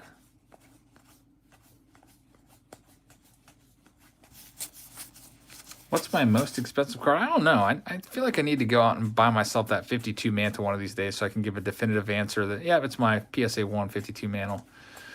I feel like a lot of the PSA 1s that I see, though, I feel like they're just so awful. They're either like the surface is all worn down or they're off center. Like if I'm going to get a PSA 1, I don't mind if it's creased, but I'd like to have some nice color and be centered. Michael says, Jabs, you are a true patriarch of the hobby. You don't know just how many people you've gotten back into the hobby. You're awesome. Michael, thank you very much. I really appreciate that.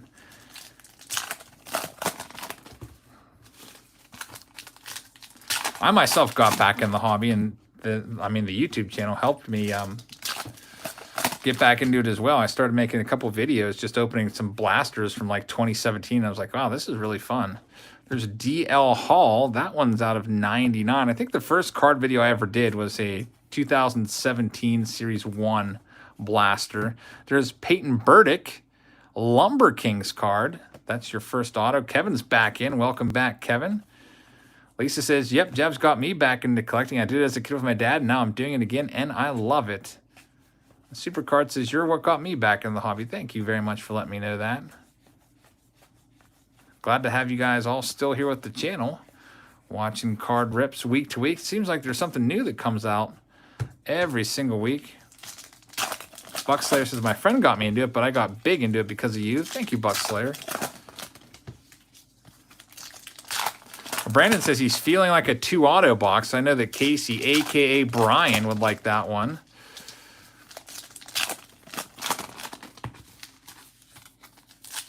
Jorge, you're stuck. And that sucks. Hope you can go back soon. 2020, what a terrible year all around. So many Hall of Famers passing this year, too. Just Hall of Famer after Hall of Famer. Who do we have passed recently? Joe Morgan 2 days ago, and then Whitey Ford the week before him. There's Alec Boehm. High school graduate got engaged this year. Congratulations on that. That's good news. There's one good thing. Yeah, we also lost Bob Gibson. We lost Lou Brock. And we also lost Tom Seaver. So a whole bunch of guys in the past like month and a half have passed. And we have a C.J. Abrams for Casey. So, Casey, thank you very much. Let's get your name on this one. All right, who's up next? Yeah, you almost can't even remember how many Hall of Famers have passed this year, Austin. There's just been so many of them. Just one after the other there. Wayne's up now in spot number 35. Biggest hit of the night has been the Bobby Witt Jr. scratch-off booklet auto. Open it up and boom, there's a really beautiful Bobby Witt autograph inside. High school graduate says, Tom Seaver hit me the hardest. I loved reading his massive stats on the back of cards. I was fascinated by his longevity. Yeah, he pitched a long, long time. From, what was his first year? He was, I think his first year was 66 in the bigs. Or 66 or 67. And he pitched up until his final year. Was it 86? Kenny says 66. Nolan Ryan also appeared in 66. First came up for a cup of coffee in 1966. Didn't appear on a card, though, until 1968. All right, Wayne, let's go through your stack here. There's not going to be anything crazy in this stack. Cannot believe the first stack is always so crappy without any even parallel. I'll give you some scratch-off cards, though, if you like it. If you like that kind of thing. So that, as promised, nothing crazy in that. Here's the good stack. Kenny says, I was wrong. It was 67 for Seaver. Yeah, I always get faked out by a 68 Topps because I look at the back. I'm like, oh, he only played 1 year. This might be his rookie card. And I'm like, oh, wait, he's got a 67 Topps card. So, yeah, that's kind of a fake out on the back of that card. Usually, when I was a kid, I'd just look at the back, and if I only saw 1 year of Major League experience, I was like, yep, this is his rookie card.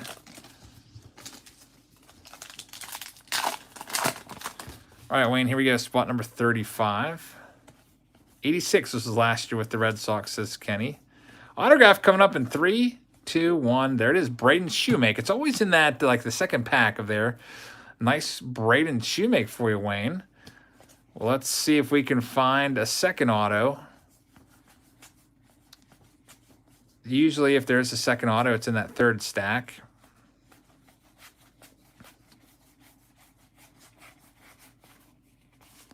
All right, here we go. It's going to have a relic in here somewhere. Or maybe a second auto. After this, we have Frank F., and he's the last contestant. Unless a couple of people pay their late invoices. We'll see. We could have a maximum of, I think, 2 more boxes. All right, here we go, Wayne. Spot number 35, the relic stack. I do see the relic coming up. You can see the upside down card that has green on the back. FJ says Michael Jordan or LeBron. I would go 1,000% for Michael Jordan. How can you not go for Michael Jordan? We have a Bryce Turing out of 15.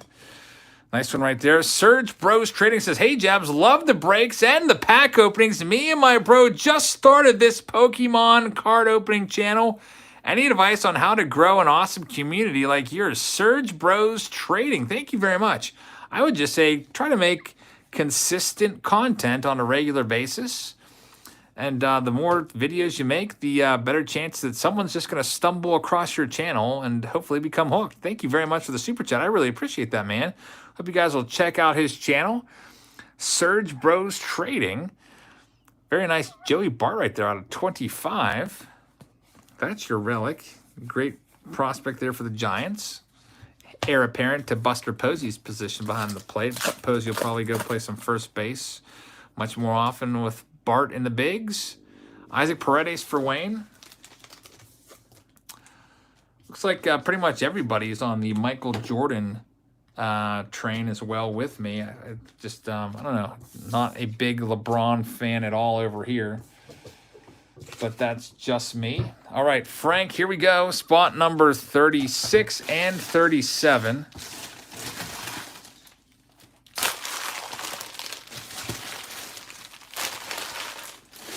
Clear some wrappers.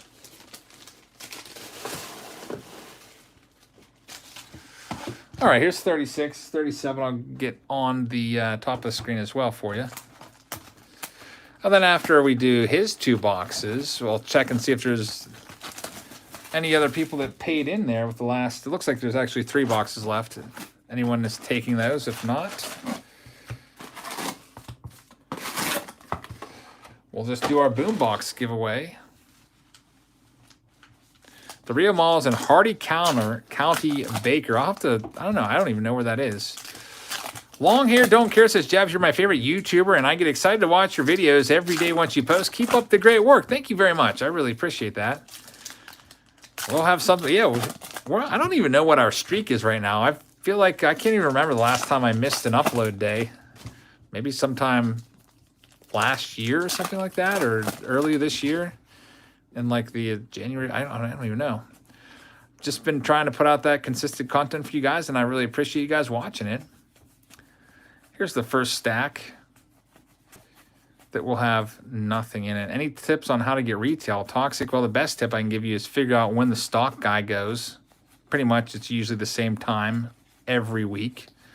If you can figure that out, go during that time. And even if you don't get there in time to pick up whatever the flippers are grabbing that day, like I guess the thing now is Mosaic Football or whatever, you still might be able to find something if they put out there. Maybe they'll drop off a couple boxes of Archives or Top Series 2. Maybe some Allen and Ginter retail packs. Gabby says, I don't even like baseball, but I can't stop watching your videos. I love cards. Gabby, thank you very much. Glad to have you here. Austin, the short prints of the top prospects in this, like Joe Adele would be one. I just, I don't want to, we'd probably be here an extra 2 hours if I flipped over every good card, or every card I thought was a short print. Out of 99, high school graduates giving up on retail. There's the autograph. Anthony Volpe, our 3rd autograph of this top prospect. Nice auto on him. Congratulations on that one, Frank. That's a good one. And you have a relic coming up as well. It's likely going to be in your 3rd stack. Yeah, Austin, it's a school night. I had to get my kids to bed, but I got them to bed by 8 tonight. So, just trying to wrap it up by midnight so I can get a little bit of sleep tonight.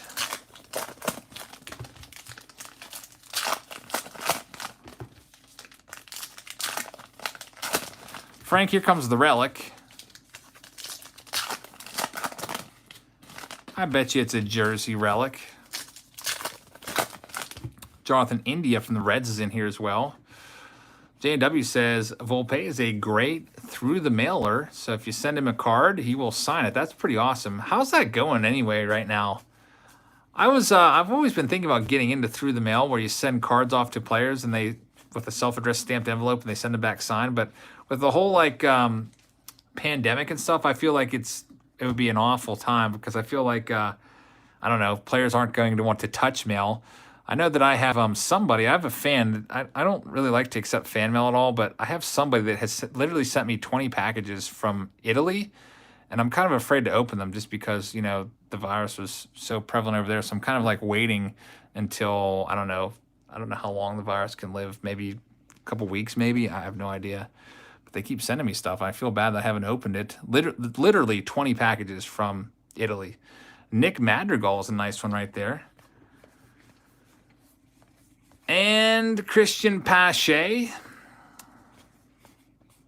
I think that one might be a short print. 206, maybe? I don't know. I think there's 200 cards in the set, and over 200 are short prints. Frank, let's check out your greatest moments card. Another Hollis build is in the house. Says, good evening, Eric and Jabs community. Hope you are great. Another Hollis build. Thank you very much. I really appreciate that.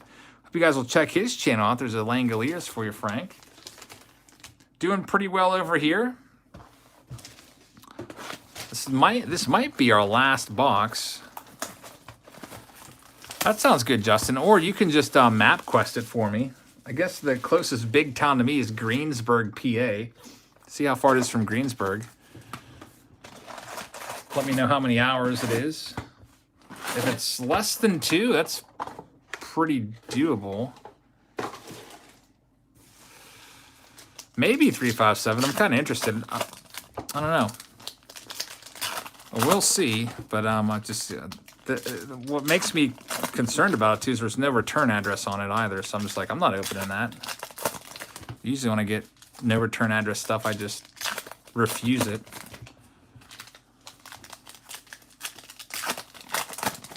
Ever since the one time on Fan Mail Friday, somebody literally sent me a bottle of poop. Not accepting anything with no return addresses on it anymore. Here we go with this first. Oh, there we go. Something in the first stack. This is from a new case. Miguel Amaya Clubhouse Collection Game Used Memorabilia. So we switch it up. Have I ever done the no purchase necessary stuff? No, I've never sent in like an index card. I should try it.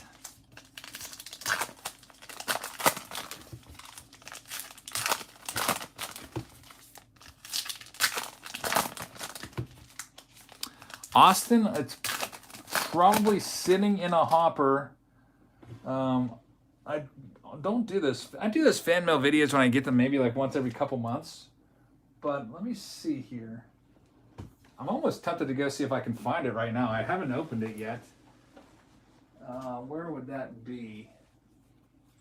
I think I saw it recently, actually, because we're moving a lot of the stuff downstairs to the basement, and it's still sitting with all the others unopened. So eventually I'll do a opening on Patreon only, get those opened up. But yeah, there's some from just months and months ago. There's Brady McConnell. So sorry, Austin, for it's not because I, didn't appreciate you sending. I just haven't opened them yet.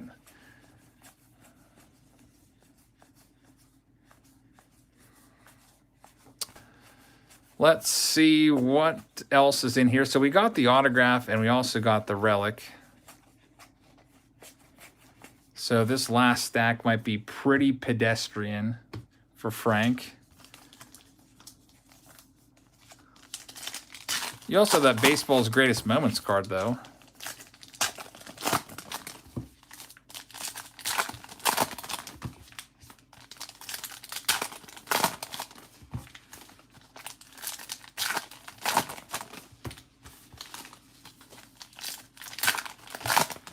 All right, let's see what we've got. Will you ever open 2014 update? We did 2014 update already, maybe like a year ago.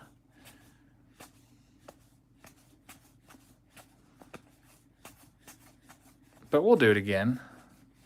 This is the last stack. There's not going to be really anything crazy in here. And there's going to be a parallel, though. It is a Gilberto Jimenez, numbered out of 99.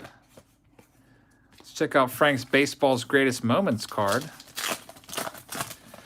It is going to be a Braden Shoemake. Let's go ahead and put your name on that one, Frank. That might be the end. Let me see if anybody else paid, because there's a few people with outstanding invoices that, I don't know, for some reason, people forget to pay their invoice, and they're like, oh, he's actually breaking right now. I got to get on that. So let me grab my computer and see if I have 3 boxes left of this. Let's go to my PayPal page here. We'll go to the activity. If Frank's the last payment received, I'll know that nobody else put any payment in. And then we'll just go give away those boom boxes.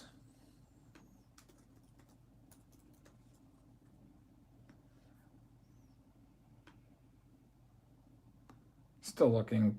PayPal's being very temperamental. Would I like to say the password? No, I would not. It looks like we do have a payment that came through. It is from, wait for it, it's loading. It's from Sean Bailey. It's our last box of the night for Sean Bailey. So, Sean, I got you. It's our last box, then we'll do the video. I got so many pack wrappers here I got to get rid of. These just keep multiplying. One more box for Mr. Sean B. And then we'll do the boom box.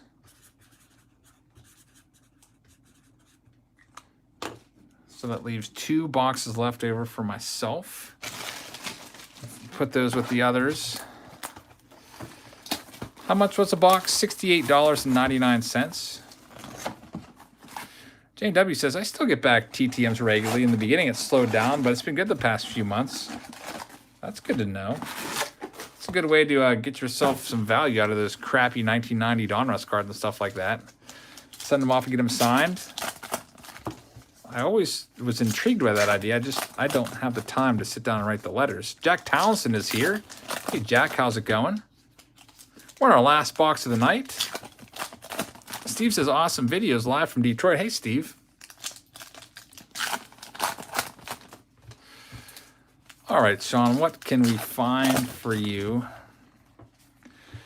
DL Hall. Looks like the relics is going to be in here. I guess in this case, this is case number 4. The relic is in the first stack. Hunter Bishop. Nice right there. Good night, Donald. Thank you very much for being here.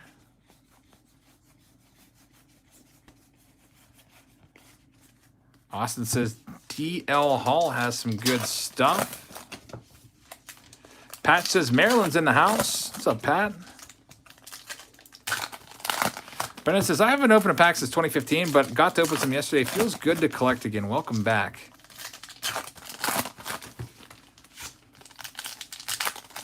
$357 was able to open 3 mega box of Bowman Chrome. I wouldn't recommend it. No first Bowman, no color parallels, no autos. Having some bad luck there with Bowman Chrome. I'll tell you, well, I don't know. We had bad luck too with Bowman Chrome. I feel like the Bowman HTAs were much better for us. We didn't find any Byron Loras or Luis Angel Acuñas in our hobbies, but we did find them in the HTA case. One HTA case found both of those guys. All right. Did I miss the auto again? I feel like it should have been coming up here. I got to double check this stack one more time. I was looking at the comments, and I feel like maybe I missed the auto because it's always in the second stack, but since this is a new case, maybe that's not the case, and I'm just tired. So, nope, it's not in there. So, autograph coming up for you in this stack, Sean.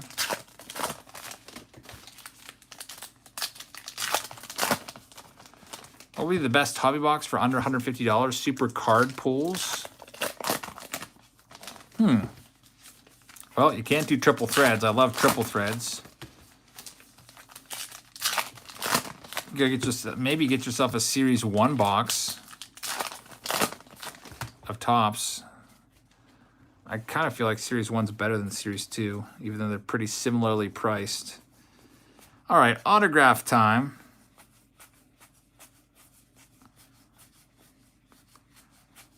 Well, let's just not get an autograph and this be the last box. Wouldn't that be awful? So Matt Wallner out of 99. I haven't seen what Series 2 is recently, but I feel like it's maybe 119 per hobby box. And there it is. Will Wilson is the autograph. So we get the auto with about 5 or 6 cards left to go. Sean, thank you very much. Let's check out your baseball's greatest moment. For under 150, yeah, Kevin would definitely buy the Heritage Miners because he had the huge hits in his 2 boxes. Adley Rushman for Sean. Now it's time to finish things up here. That's all of the Heritage for tonight. Now we're going to pivot. I'm going to turn off all the lights, take my computer out. I'm going to go to a website called pickawinner.co. And we're going to pick some winners here. Close down my Patreon page and my PayPal pages. Close down the video details. We don't need that. Got to go to my Boombox links. Drop those in there. All right, so Platinum Boombox will be first. Get a shareable link. I'm just getting the links right now if you're wondering what I am doing. High-end Boombox. Get a shareable link. Command V, drop that in there. And let's go ahead to the comment section. Now let's see who wins these 2 boxes. Good luck, everybody. This will be a quick little giveaway here. Also have a giveaway for the card store video tonight. The card store video, which I uploaded, when did I upload that? 2 p.m. today. Doing pretty well. It's number 2 on the list right now. It always tells you, it's really cool how they do this. They have like a list of your top 10 videos. I love the new YouTube Studio Analytics page. It's so awesome. But anyway, let's go to the comment section, and here we go. Hit the lights. Winner of the Platinum Boombox. This is the $100 Boombox. Donald, good night. Thank you very much for being here. Really appreciate that. NC Baseball Cards, thank you very much for the super chat. I really appreciate that. Hope you guys will check out NC Baseball Cards channel. Give them some support. All right, so this is for the Platinum Boombox. I'm going to get a little note card here. All right, let's go to Fetch. Include replies, turn that off. It's going to go through and pull out all the comments. This is the $100 Boombox. I think the best card in that was, I don't know, for me, I like the Bo Bichette Chrome rookie card. And the winner is Brandon Huang? Brandon, let's see if he, what? That's not right. We don't want that. We want the channel comments. So here we go. Brandon, is he subscribed? Not publicly, so we have to pick another winner. Next is Clint Johnson. Let's see if Clint Johnson is subscribed. Type in Clint. He is subscribed. Clint Johnson has been subscribed for a year. So let me go ahead and send him a message. Just zoom in on that heart there. It's going to be boring to watch me type this. Congratulations. You won. Please email me within 24 hours to claim your Boombox.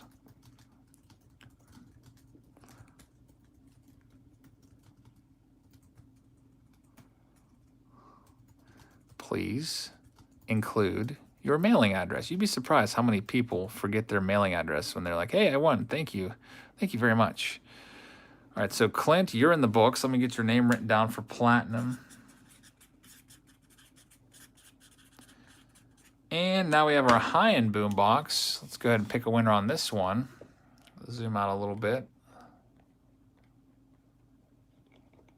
All right, high-end Boombox. That was a $59.99 Boombox. Had an autograph in that one, too, if you don't remember. Brian says, you're putting me to sleep, dude. Yeah, sorry about that. These the giveaways are always... Oh, how do we say this? Riza? Let's see if Riza is publicly subscribed.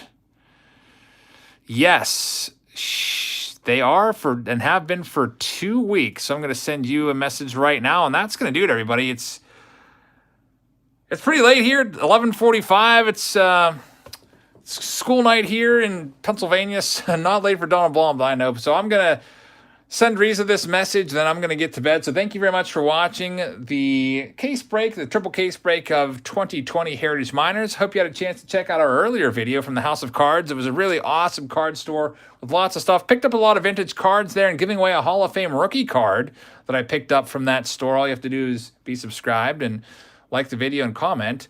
Tomorrow's video, if it shows up, I'm going to do gold label, and it looks like I'm only going to have a few boxes to do. I can't get cases right now because of the warehouse is shut down because of the virus. So we'll have a new release preview video for you tomorrow of gold label. Thursday will be Throwback Thursday, and hope that you'll tune in for all those videos. And I hope you guys have a great rest of your night. Thank you very much for watching, and I'll see you all tomorrow. Good night, everybody.